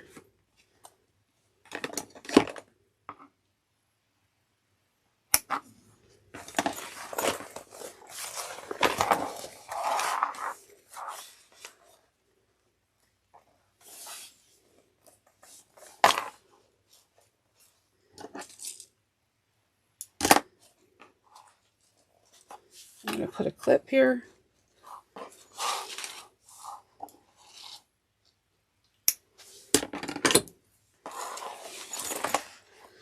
So you want to get a ruler.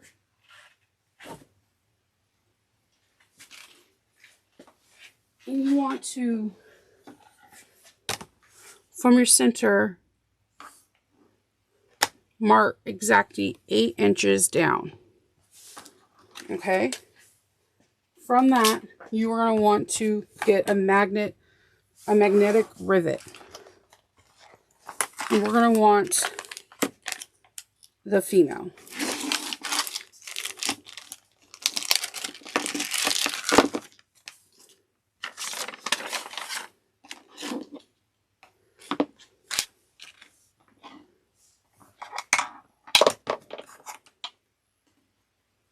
So I'm changing out my dies.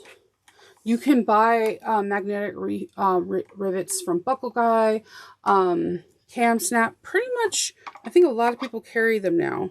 And they come with their own dies, but if you don't have the dies, you could buy the hand setting tools, and it's like 2 hits with the mallet, and you're good to go. So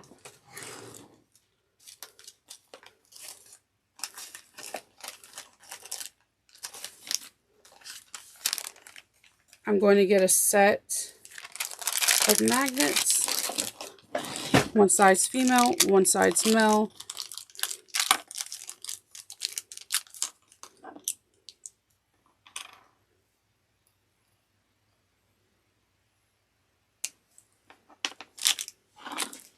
Okay, and the hole is right there. You can grab whatever is available to you. If you have like a punch that you can do manually, you can go for that. I'm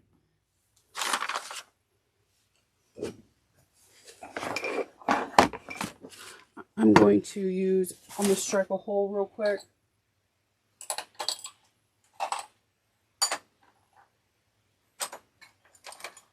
I'm going to use a 1/8, oh no, 3/30, 1/8 of a whole inch punch.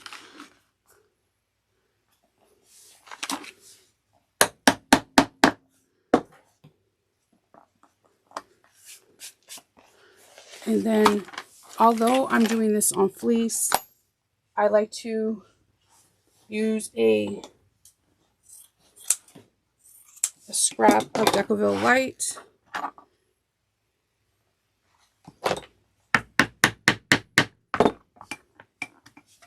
When I strike, I'm striking with a hammer, a mallet, and a sharpened tool. And I have a piece of metal, and I have a very well used piece of plywood. Plyboard. So I'm going to put this mallet and this away. I'm going to grab the female that's connected to my and remove the plastic. Thread it through. On this side, I'm going to thread the Decoville Heavy and this. I'm using the male stem so I could place the female in there comfortably. And then when I push down, it's going to be like 2 pushes. And it's locked in there. So the next time I'll be using the male, and I'm going to just put that right there so it's ready to go. All right, let's go over to the table. All right, so we finished putting the rivet in. We finished the side connections. We're now going to put the bag together. So make sure you have all your center marks. And we're going to need the bottom exterior piece.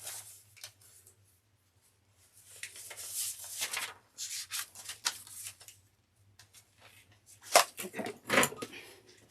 So please find your centers.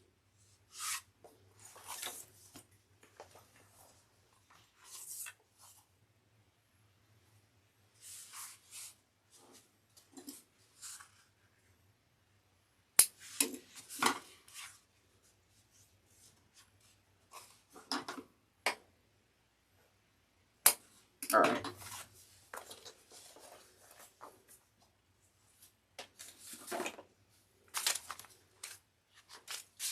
I'm going to grab this back piece.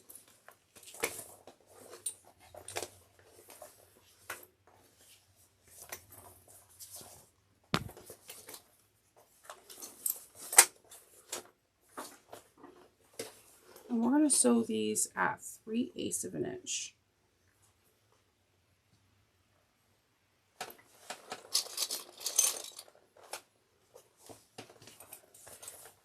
I'm going to take these and kind of stuff them a little bit inside the zipper pocket. And then flip them.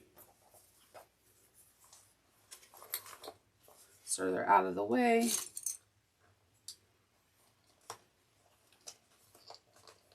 All right.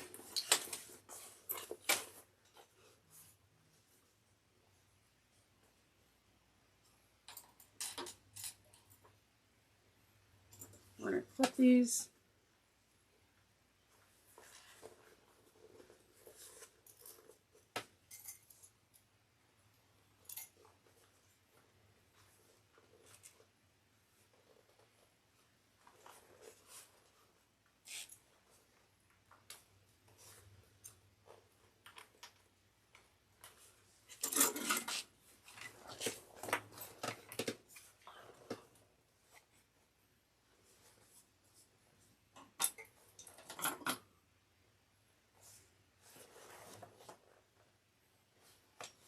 Three-eighths of an inch. Back stitch well at the beginning and the end.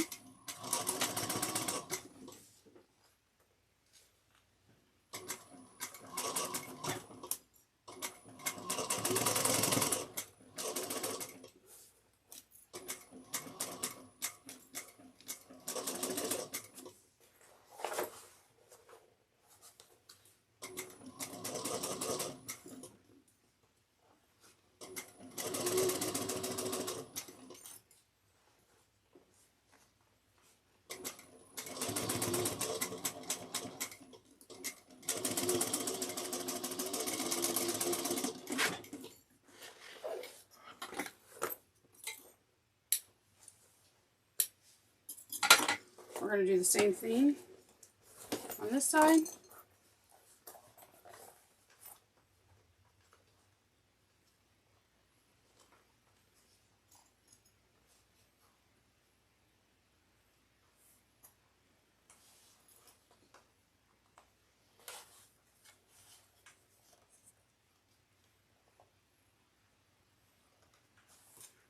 Flip everything in place. Make sure everything fits really nice. And it just helps with shifting too, because there's different weights and different materials on the bag. So just save yourself some heartache and just clip it.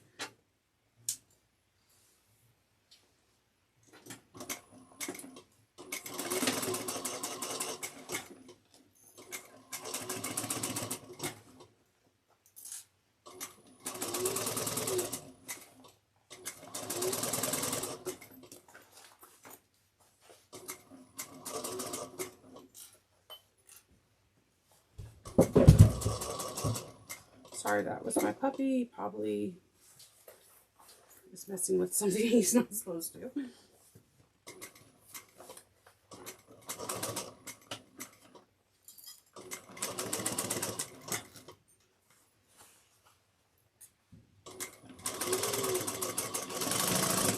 All right.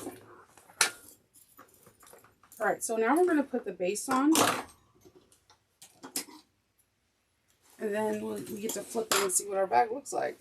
So this flap back needs to go on the back part of the bag where the flap is.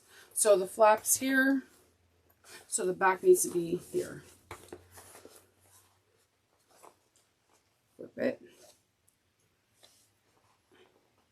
So that means the front part goes here.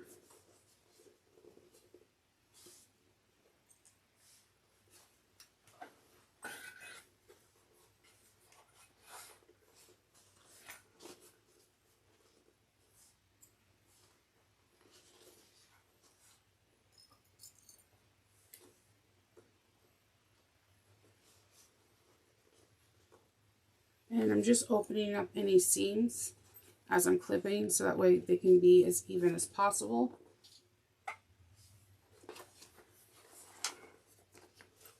And there goes my clip, my roller. It's probably that's why it's so squeaky. It falls down so.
I'm an over clipper.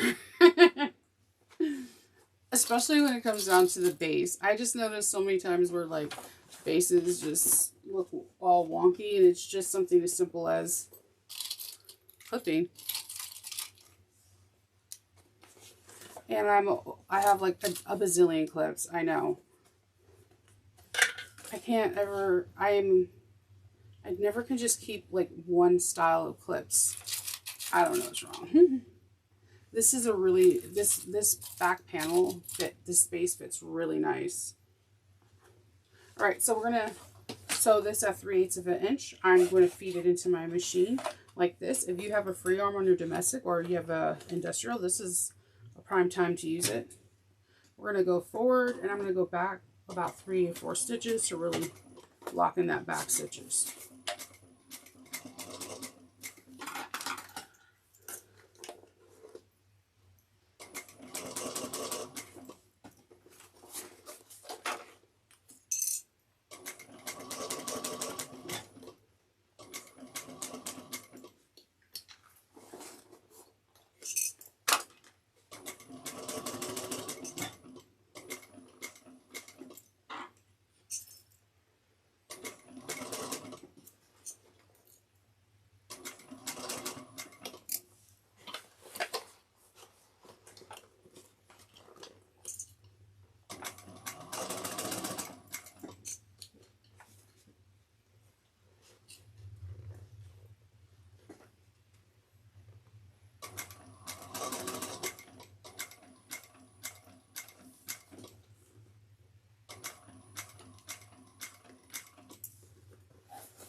Okay.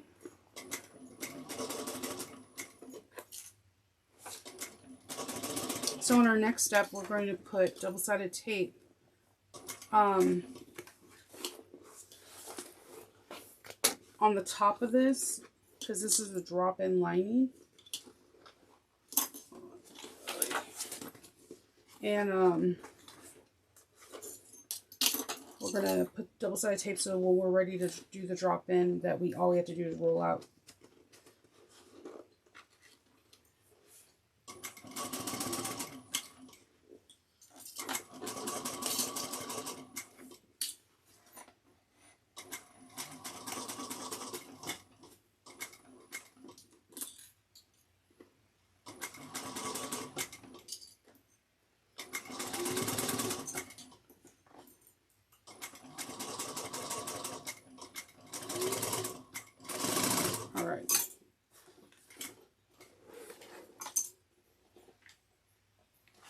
So where this is, we're going to be folding this down into here. So we're going to get some double-sided tape.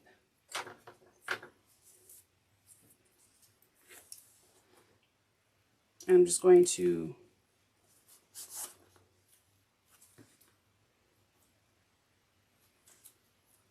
hold on. This double-sided tape. I'm gonna have to do a way whack order. Sorry. Have you ever just had like you're stuck on stupid on just like a particular tape, and then when you don't have it, you're like, I miss it.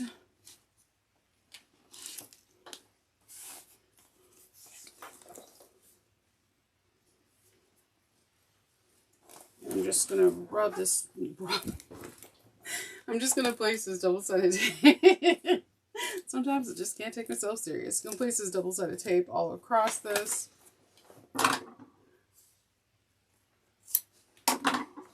And then we're gonna turn this right sides out real quick.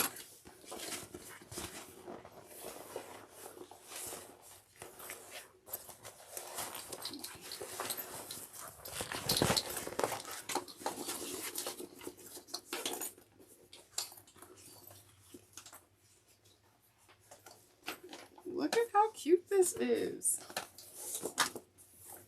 All right, let's get it done. All right, so we're gonna start working on page 20.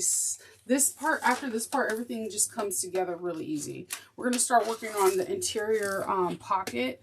So we're gonna need your panel E.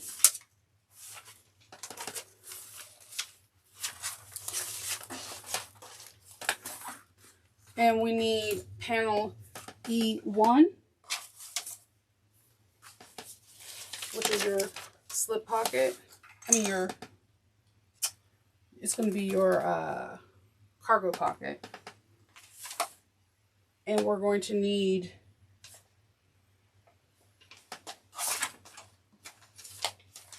I believe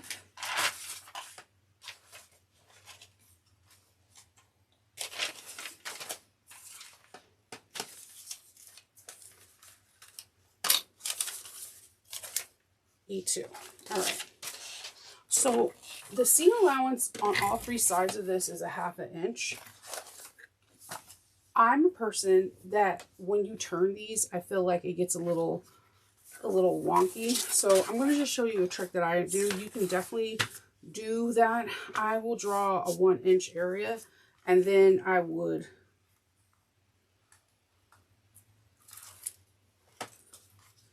fold this onto itself. So that way I can have a nice crisp line and not having to turn it out. Sometimes my hands, like, I think from turning so many bags that it's just like, that's not turn these little pockets.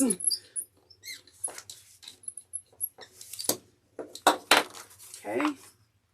We're gonna do the same thing here.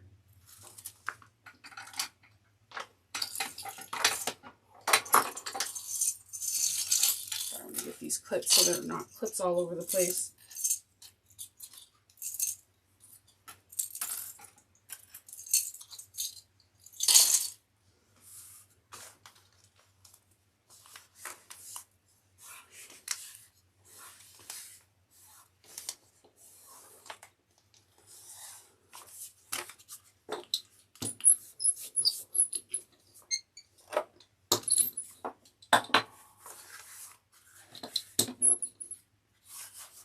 All right, so what you're going to do is then place these two right sides touching,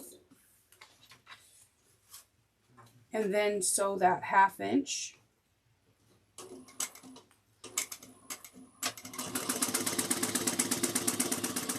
Back stitch at the beginning and the end, of course.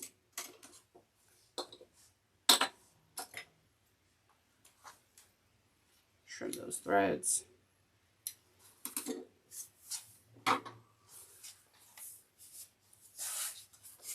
We're going to do that on the other side too.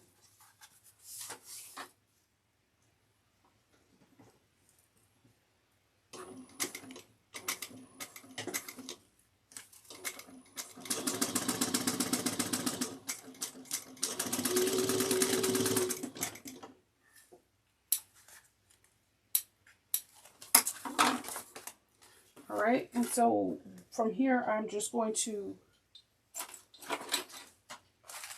grab my pinking shears and just paint the sides so I can reduce bulk.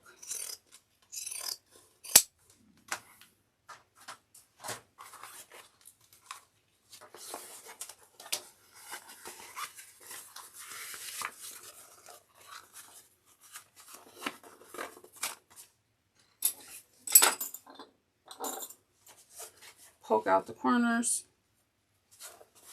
and then I'm going to roll this top again.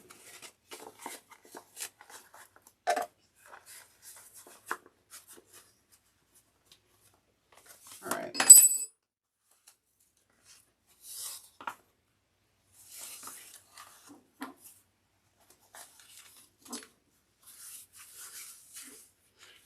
And if you're doing waterproof canvas or water resistant canvas, you can actually just like kind of press it on the right side. And then I'm going to top stitch this at 1/8 of an inch.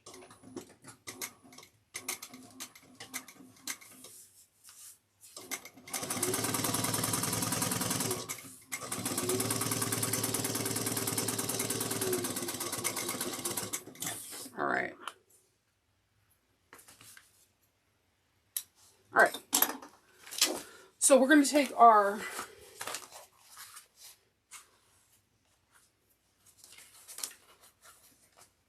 panel E, our big panel for our cargo pocket, and we're going to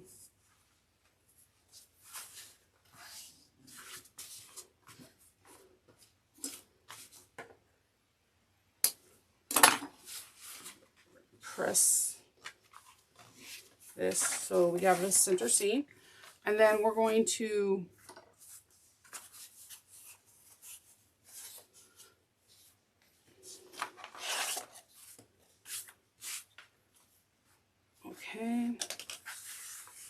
make sure this is in the center. We're going to make sure it's 2 inches down.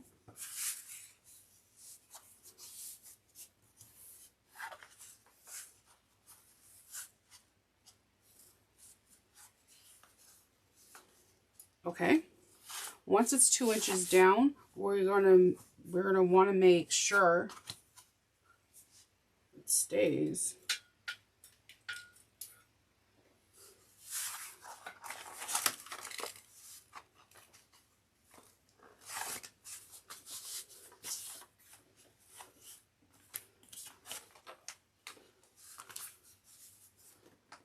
So I'm pinning this in place so that way it doesn't move.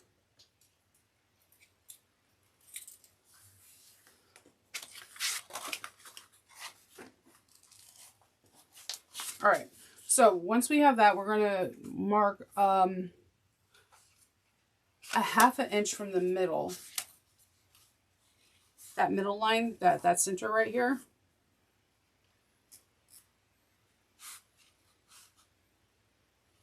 So that's the center. We're going to mark a 1/2 inch from there. And we're going to start our sewing from here across and to the top, leaving the right side unstitched.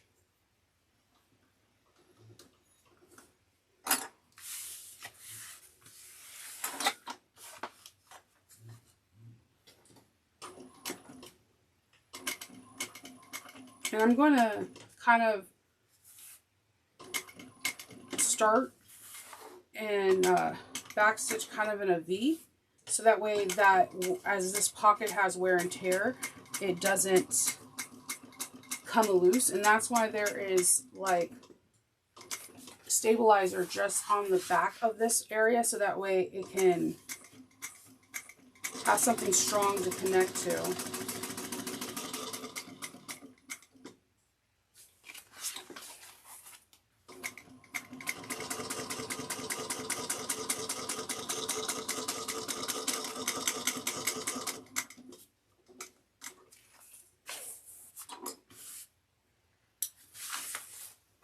And I'm just going to trim off this extra stabilizer. It's not needed. I just had, you just place some on the back so that way when you have those extra stitches that they can connect to something and it's not just the material on material. getting ripped. Okay, so now we're going to do some other writing. If you go to page 29, we are going to do four small marks. We're going to do one that's 3/8. We're going to do one that's 3/8 of an inch away from the first line, and then from the marking point, we're going to do one that's a 1/2 inch away. Okay. Then we're going to, on this side, on the non-fold 3, we're going to do it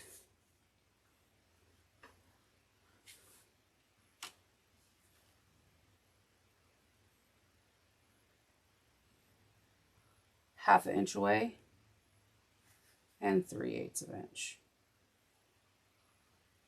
All right. So these are going to be our guidelines. I wouldn't necessarily tell you to write it in pen. I just did it so that way you can see what I'm doing. I'm going to match these two. So if I was to take a pen, you want to match it so that they can come out.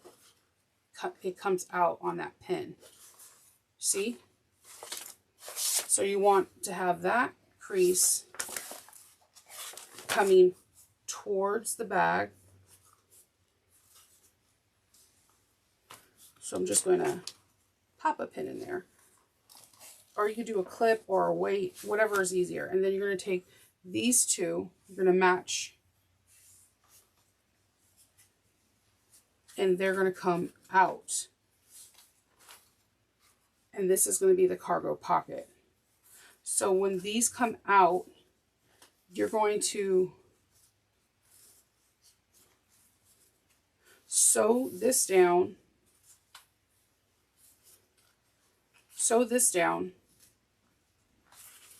come across, and that's it. It will hold these two darts in place, keeping this a nice and airy cargo pocket. Some people, they want to have defined darts. They'll top stitch these two. But when you do that, you kind of sometimes lose the expandability of the pocket. So by not having stitches there, it doesn't make it as stiff, and you can put more into the pocket. So let's go ahead and put this to the table. I'm going to grab these two, and I'm just going to place that down like this, and just have this up pointed. And I'm going to hold this as I bring this to the table. I'm going to start again at an angle.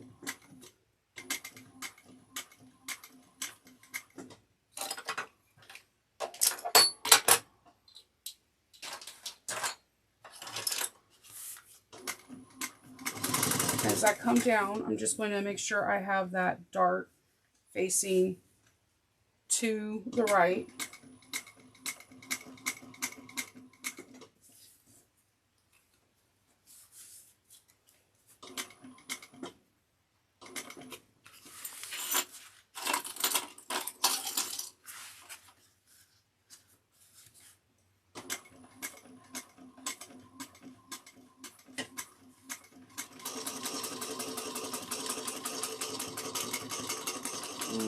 And I just did a back stitch on each dart on the bottom, so that way it could you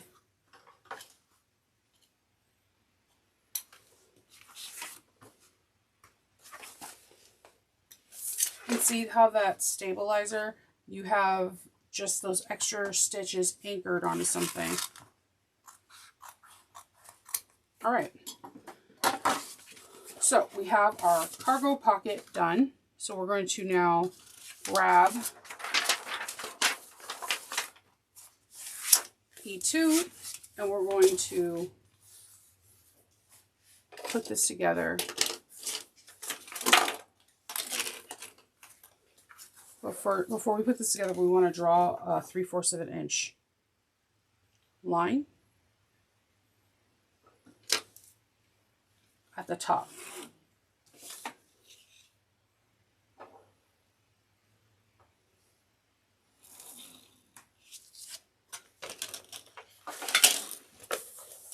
And we're going to sew this at 3/8 of an inch.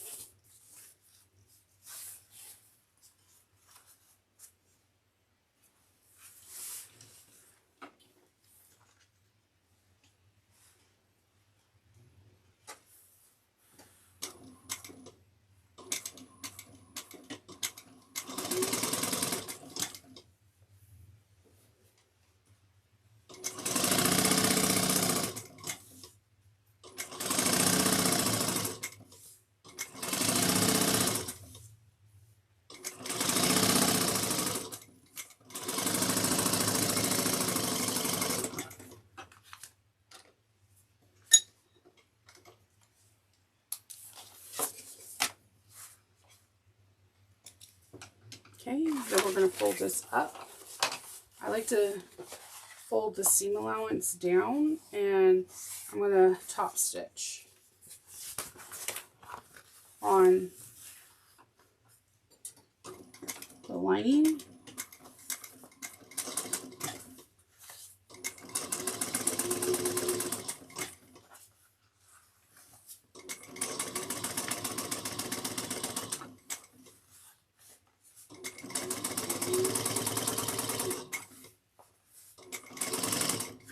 Oh no! Well, at least we caught it.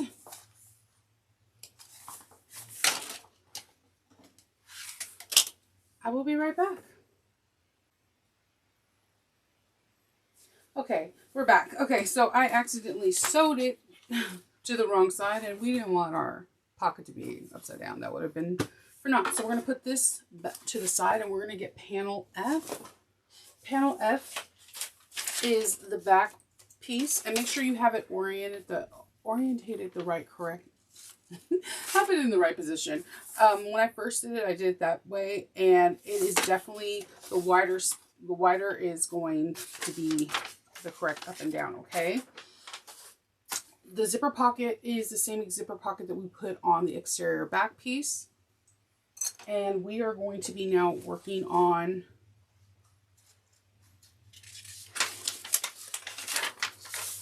page 32, the zipper pouch pocket. It's optional. You don't have to do this, but it's fun.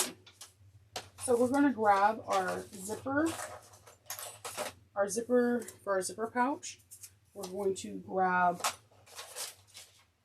our zipper pull and our zipper ends. Okay, so we're going to singe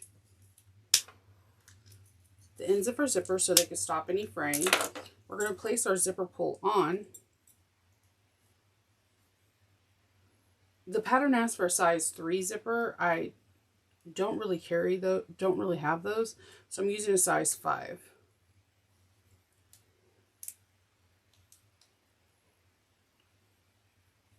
It's so hard because I have so many zipper tapes, so it's hard for me to just keep one. So the pattern has you cut these a little bit longer, so that way in case you don't stitch on them, but I cut them the exact 1 inch by the size of the zipper tape, which is like 1 1/4, to get these on. And I'm going to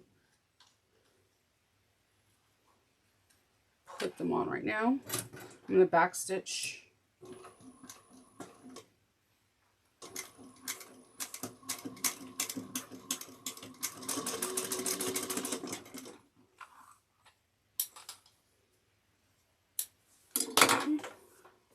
and you can see I'm kind of singeing the vinyl. When it's usually softer, they have like the backing's kind of more like a fleece, and it can get fuzzy.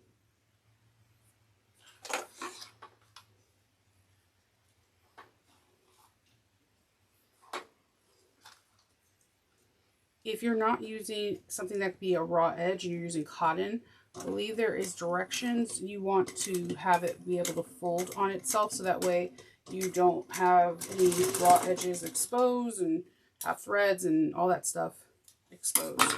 We're going to now take these and we're going to put a clamp on it we're going to find our centers. I'm going to use this here erasable pen.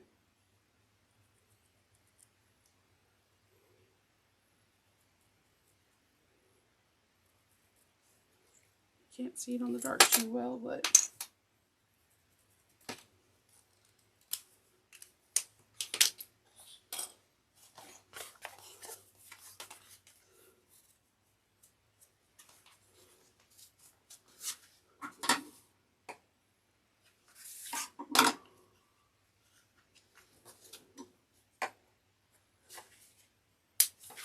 I'm going to find my centers on the lining pieces.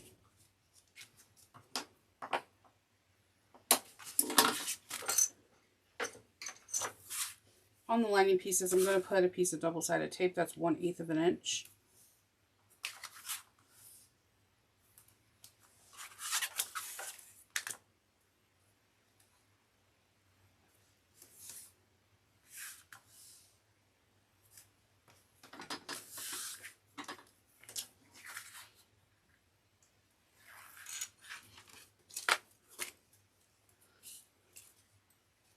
I'm going to find the center and place the tape.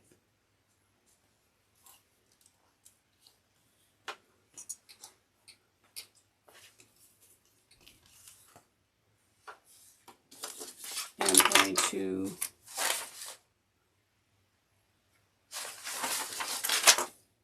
sew with a 1/4 of an inch seam allowance.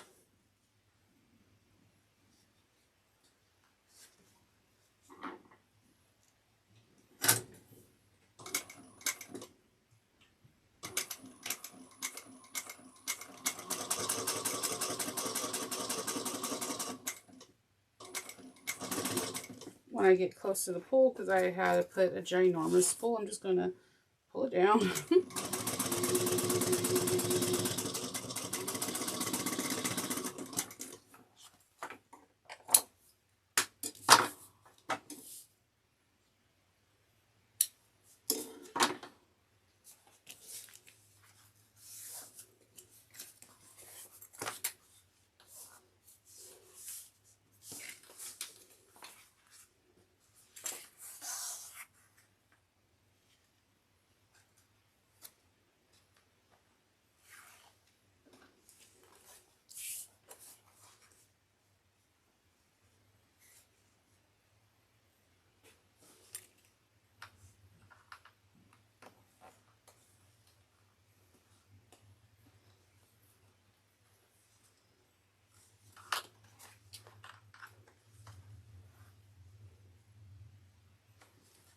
Okay,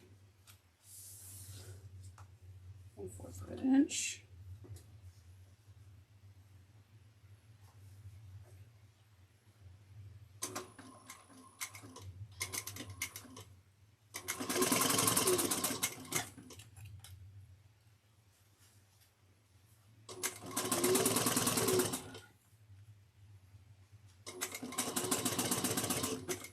Move the zipper pull.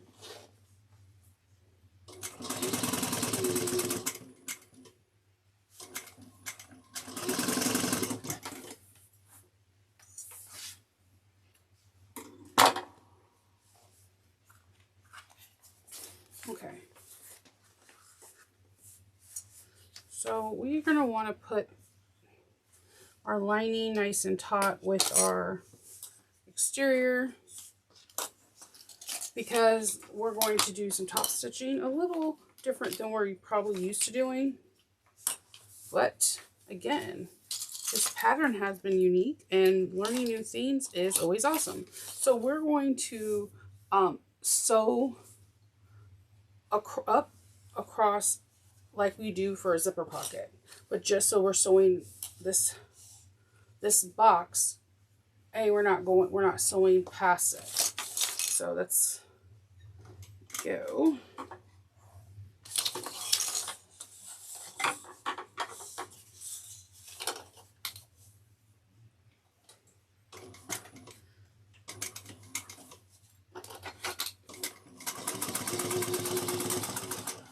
And it's 1/8 of an inch.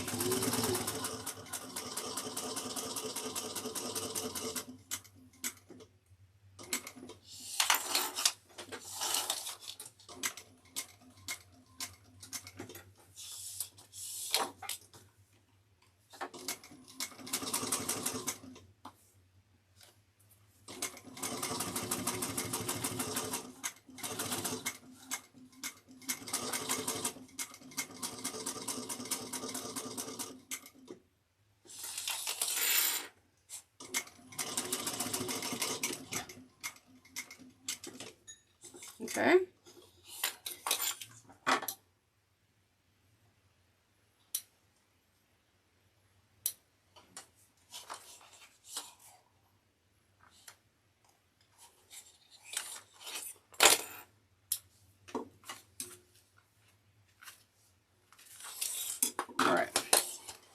we're going to leave this pocket open.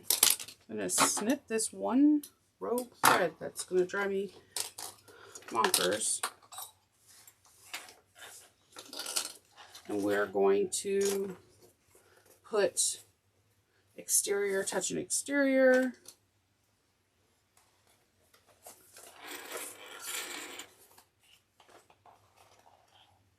And then I'm going to draw a couple of marks.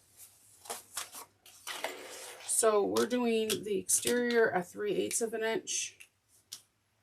So I'm just going to draw like a 3/8 of an inch like box so that I know when to pivot. And for the lining, we're doing a 5/8 of an inch seam allowance. So I want a 5/8 of an inch pivot.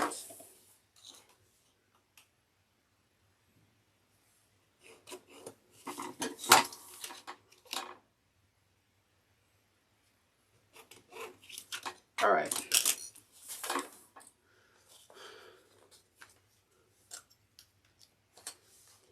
All right. So we're going to start with one side. We're going to leave an opening in the lining. 5/8 of an inch on the lining side. Backstitch well.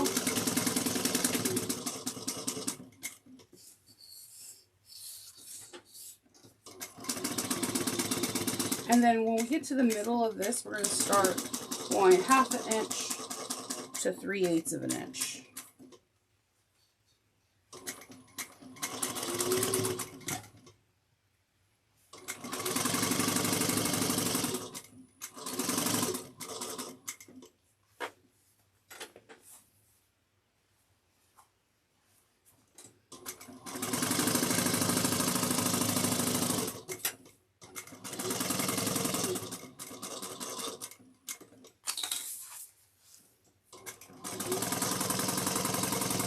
Okay, so we're going to go 3/8 of an inch all the way until the middle, and then we're going to start varying to 1/2 inch to 5/8 of an inch relatively quickly.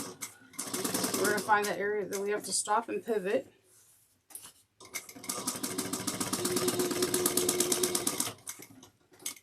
Okay.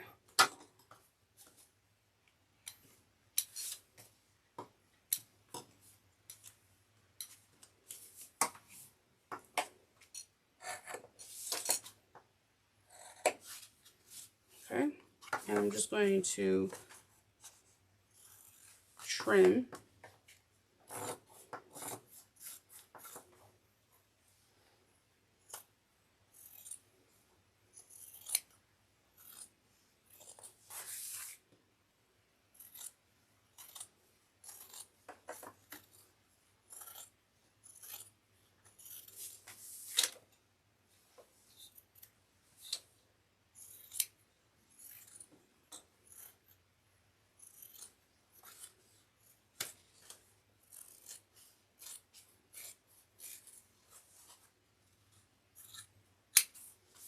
Okay, so for this opening, I'm going to finger press this.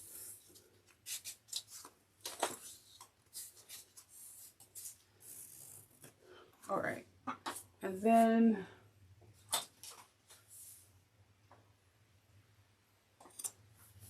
just on the corners where this is, I just wanted to make sure it's extra. It's extra nice. I'm gonna reach in.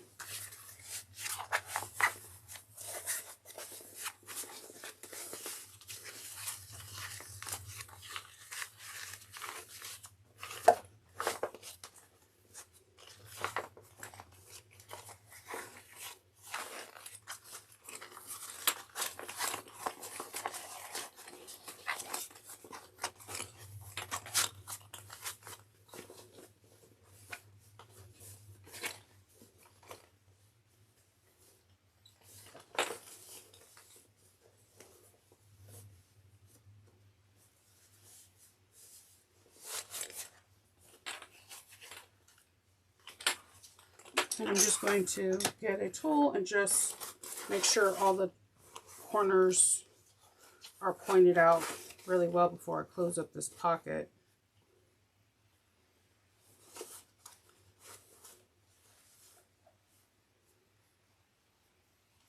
All right.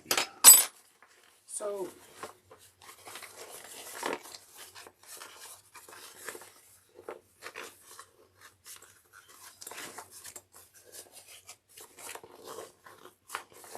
all right.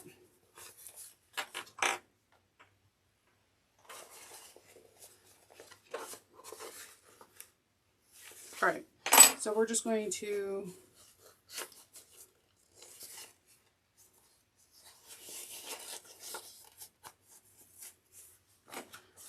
top stitch this down using 1/8 of an inch.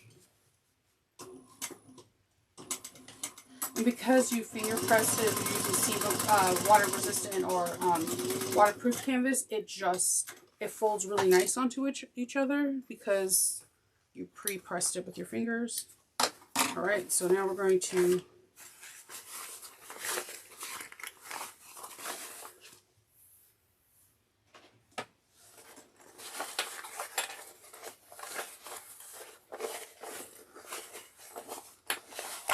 pressing the corners into the corner slots. All right, and then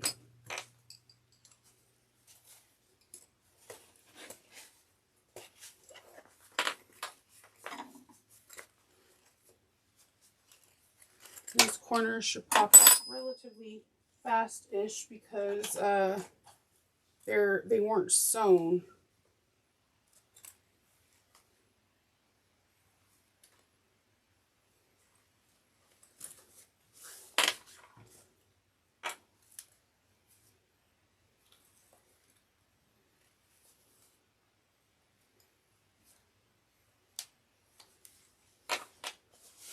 And we have a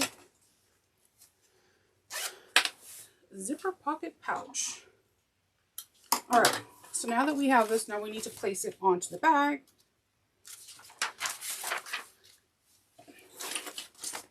It needs to be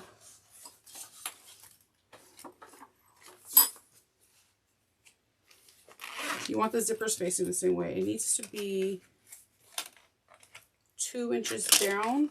So you want to kind of move your zipper pocket out of the way.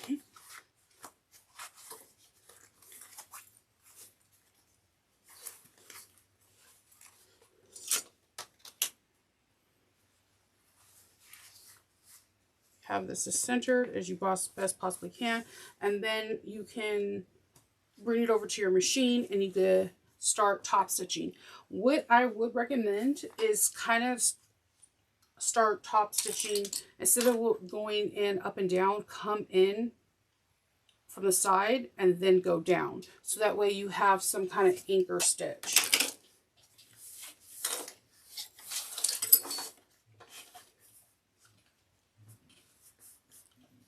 It's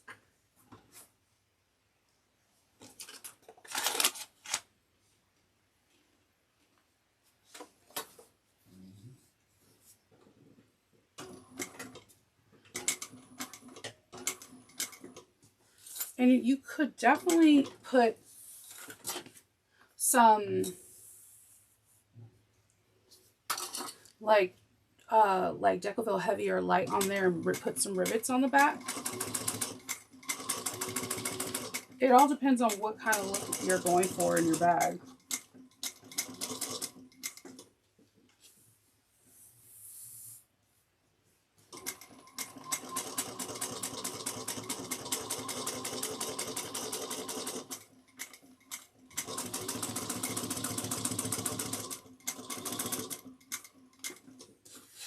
All right, so we're going to be putting the top part of this on.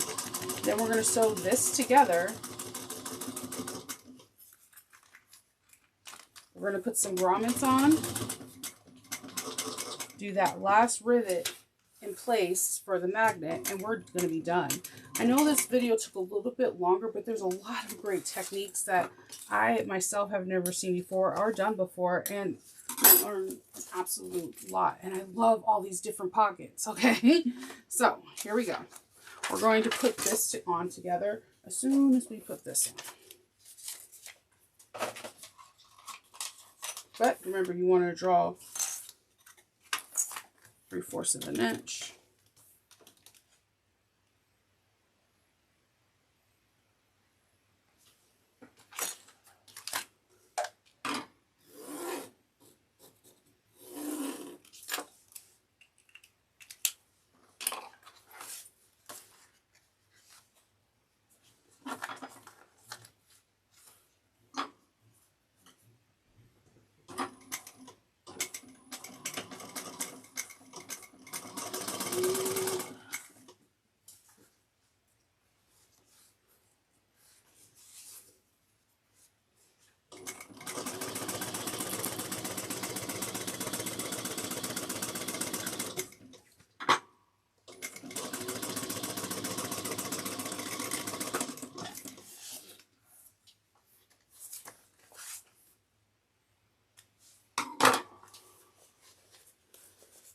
Okay, and we're going to top stitch this.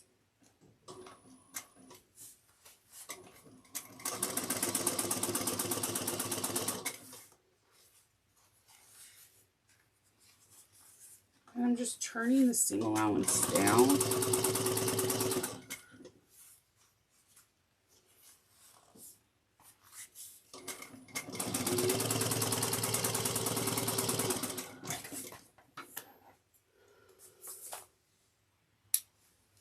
All right, so we have that. Now let's put these right sides together.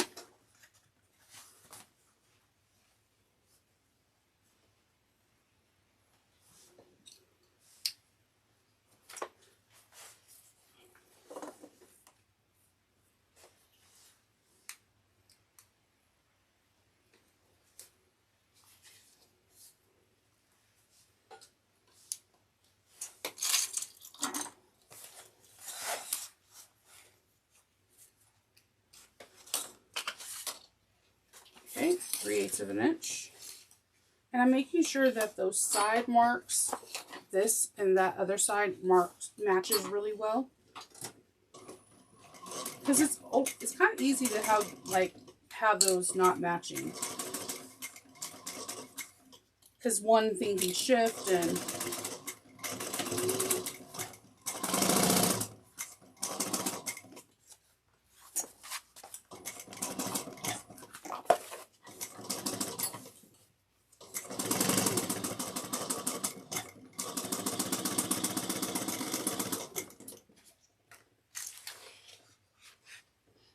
okay, and you can widen from 3/8 of an inch, you can widen it all the way up to 5/8 of an inch.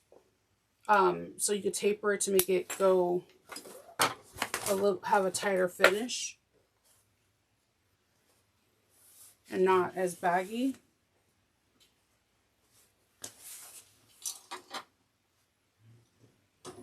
So you can start off at 3/8 of an inch and then kind of just slightly widen it. So like 1/4, a 1/2 inch, 3/8. Man, do your math, Nova. From like a 1/2 inch to 5/8.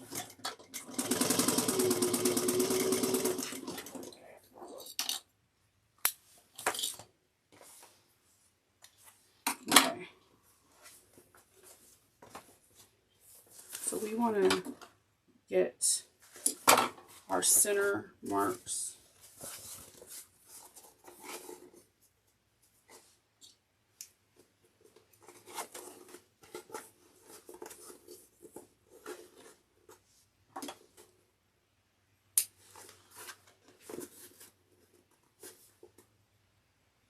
Right. We're going to grab our lining piece. Then we're going to top stitch, and then we're going to put some rivets in. Some grommets in.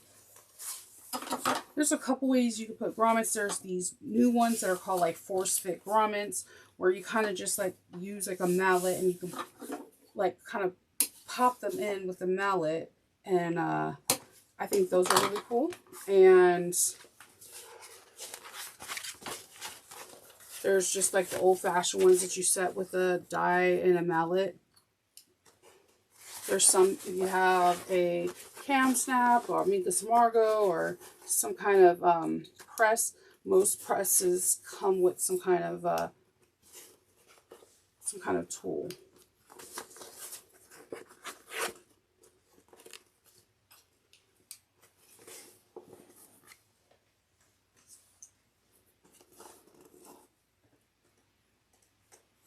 Like a die that you can use for it. It makes life easier. I always say buy extra, you know, grommets, and therefore you can practice on like settings, and like I always like get like a you know how we do a sandwich for zipper, like to test on our machine to see if it's like, you know, our machine can handle it and how the stitch tension looks. I kind of do a same thing with when I'm doing grommets. I kind of make a zipper sandwich or a fabric sandwich, and then I test my grommets to see, do I need to like reduce a lot of bulk or whatever I have to. All right, so let's roll. I'm going to do this base at 5/8 of an inch.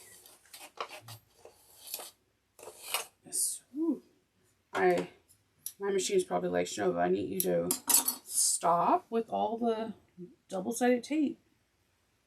It, like, when the needle gets all gunky, then the thread starts to kind of fray a little bit.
Okay, and I'm going to trim this bottom.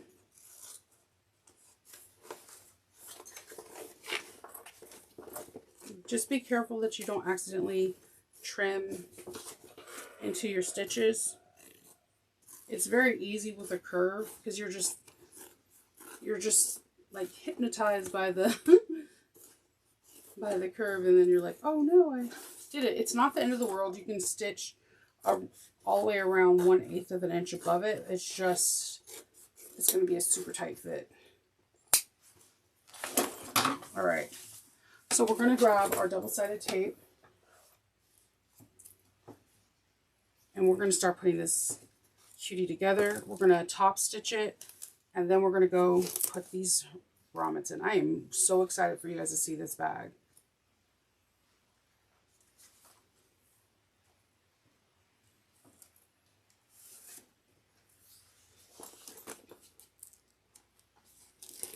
I know this was a long video, but you stuck it out and it's going to be totally worth it.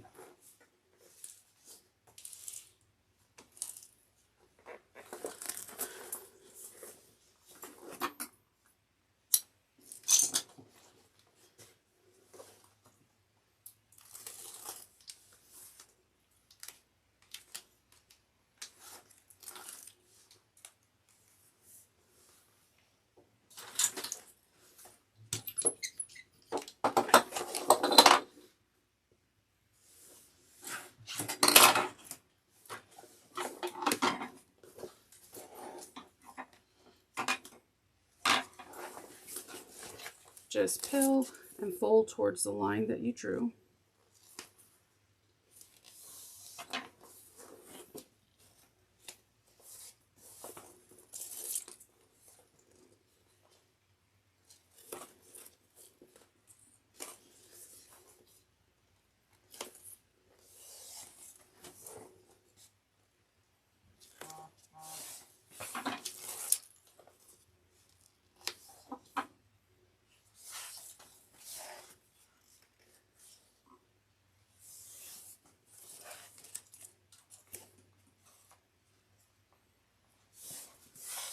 Okay, so that's the lining. Let's get the exterior.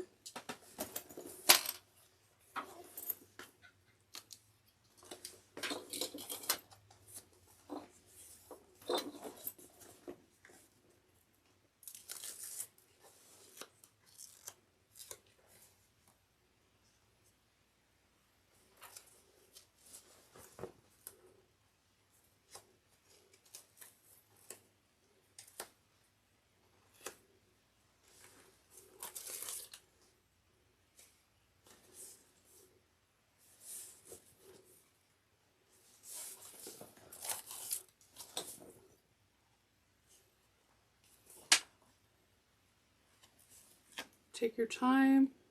And that's the good thing about double-sided tape. You can just like take it off and reapply it.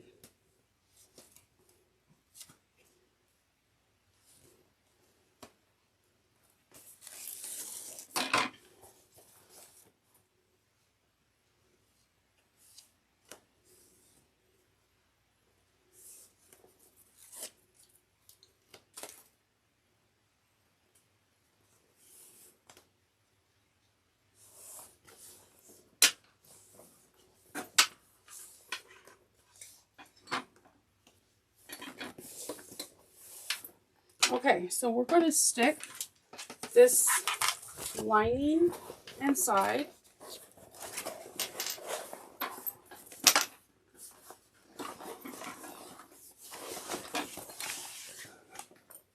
And we're just going to start clipping.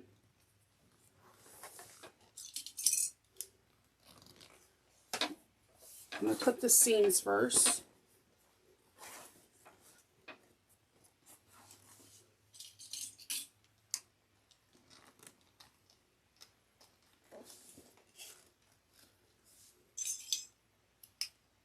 And then I'm just going to start clipping it together.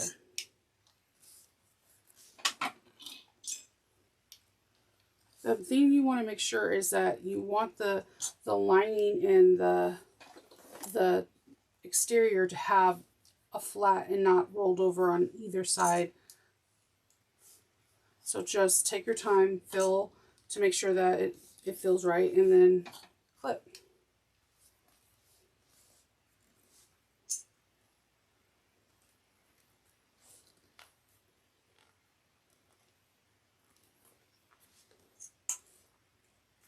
Okay, and then we're going to top stitch this.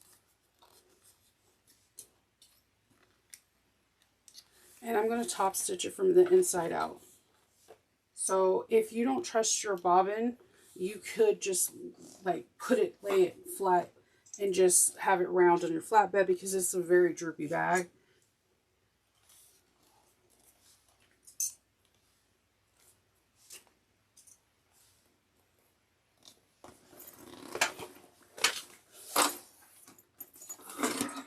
But my tension levels are really, really good, so I'm going to just go for it, and here we go. I always like to start on the seam. That's where I like to back stitch.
just position it and keep the clips on it as best as you can.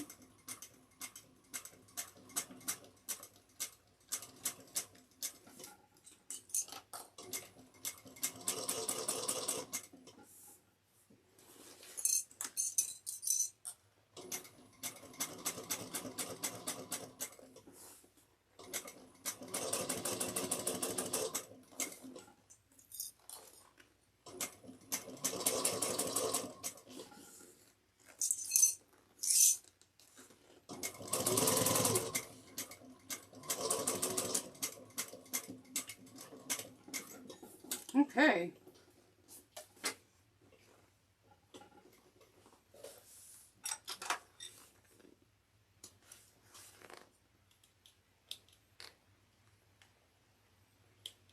All right. So we're going to go over to the table and we're going to do a couple of things.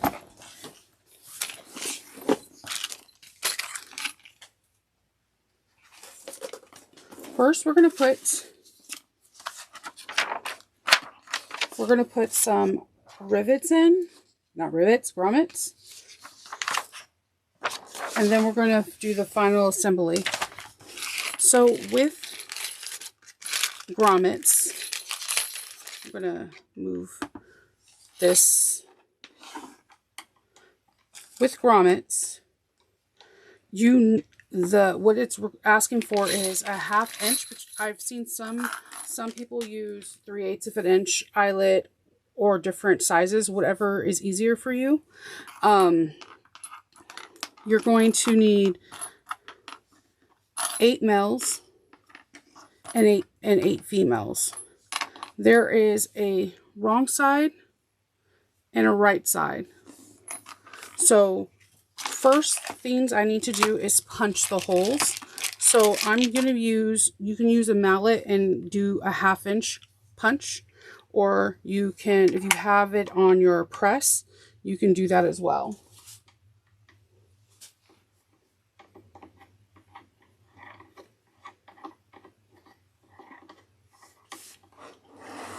Okay, so I'm going to go around to all the areas that I had the holes punched out, and I'm just going to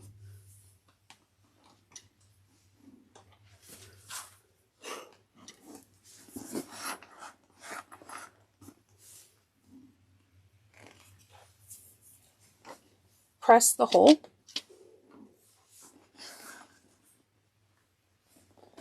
Of course, it wants to act weird right now.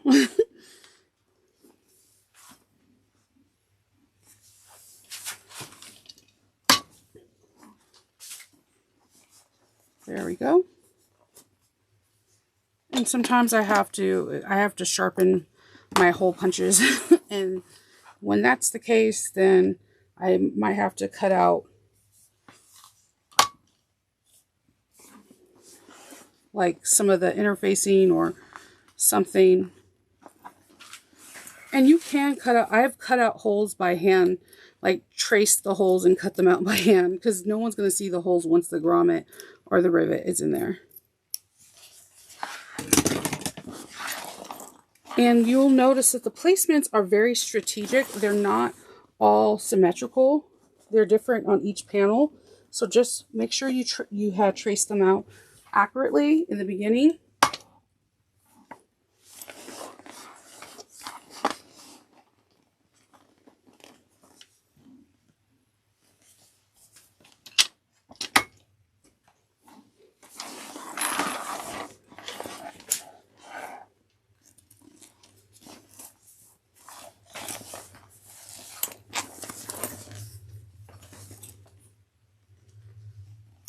I definitely have to sharpen this. I used the grommets on a couple other bags recently, so the punch.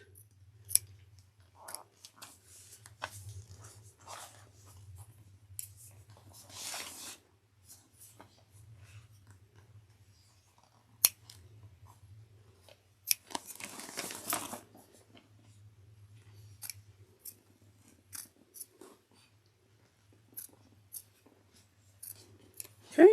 And we have 4 more to go.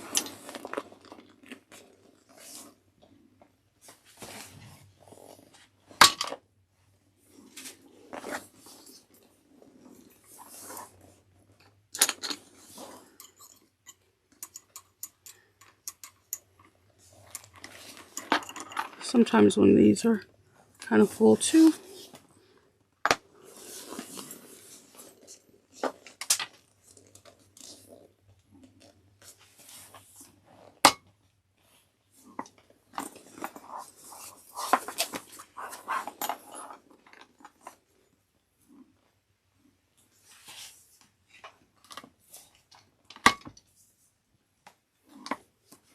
Let's see. And this one.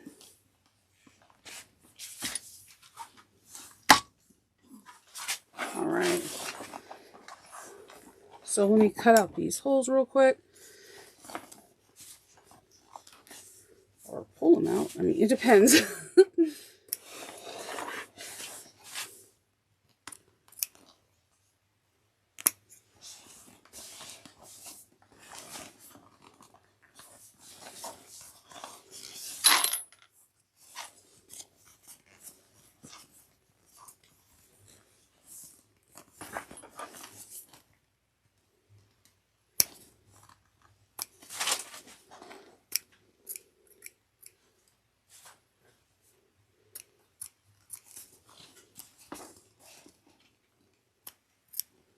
All right, so we have all the holes. We're going to remove the punch.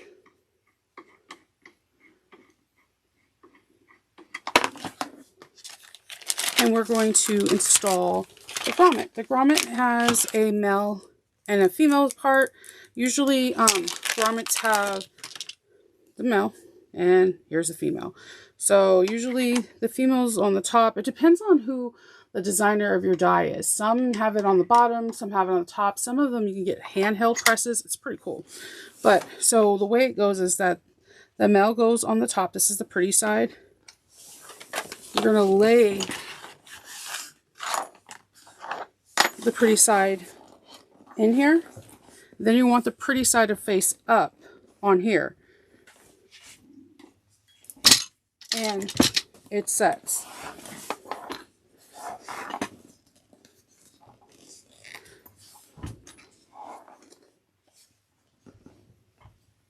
Pretty side, not the wrong side.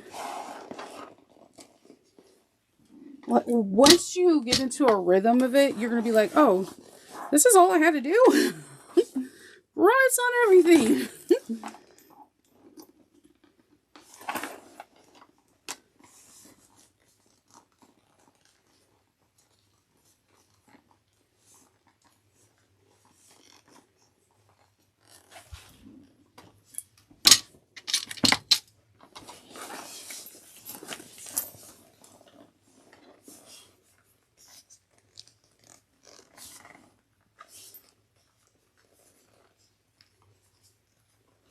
Just make sure all your fabric is through that hole.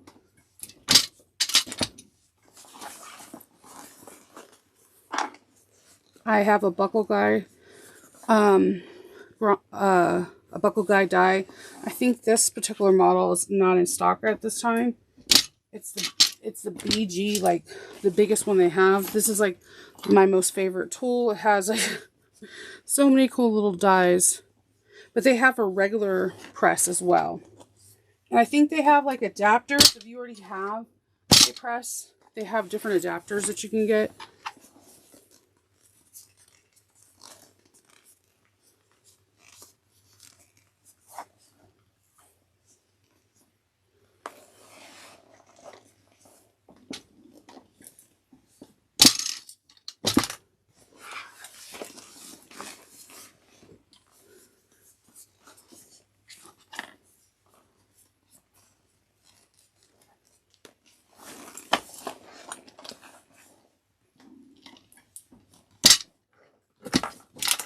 All right, let's take this off.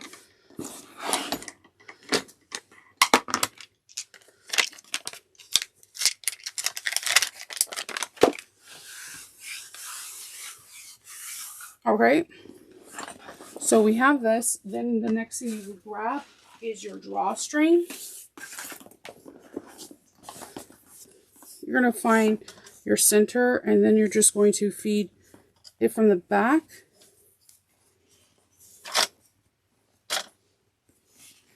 And have it come to the front. Kind of just like any shoelace. So back and thread it through.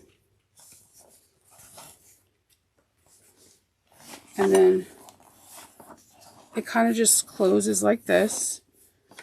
You're going to grab your I was going to say zipper stopper, but your drawstring stopper, and you're going to feed it through. Now here you can use zipper ends that we use for to make long tails. You could put them on here and it'll look really fancy. You could do what I did in my last bag, where I just tied these into a knot. And if you don't want that white to show, when in doubt, color it out. I'm just saying. And it's just it's a cool little thing, and it just works because, you know, both of these things had you backstitch the beginning and the end, so you're good to go on that. So we have one more thing, and we have this sash. So remember, we had the other part of the magnet rivet we need to put. So we need to put the mel in.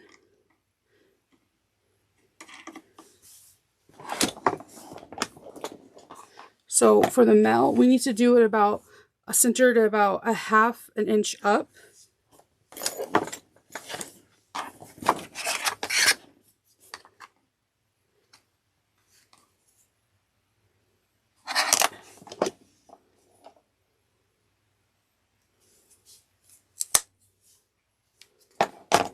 So we're going to feed the stem in and put the cap. All right. So why this is like this, you're going to snap this in, come in here, you're going to feed this through, take one, push it back, and then feed it through again.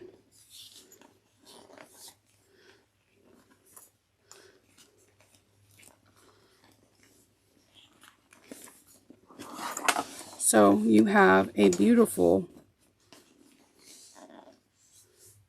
bag that has like a custom, so if it's really full, you can now do it. So your bag has a lot of pockets. You have your side pockets, you have a back pocket, you have interior, you have 2 zipper pockets and a cargo pocket. It's drawstring, so you can have a nice closure, as well as you have a magnet to help keep your goodies protected. So you guys just finished this backpack, and I hope you enjoyed it. I'm really glad that you went on this journey with me. If you have any questions or comments, please sign off down below. I have the listing of this bag that has an affiliate link if you haven't bought the pattern in my description box. If you're like, Shanova, you just showed me all this stuff and I still want to do something more for you, you could buy me a cup of coffee. I'll have that link in the bio as well. I hope everyone has a wonderful day, and I will talk to you later. Bye.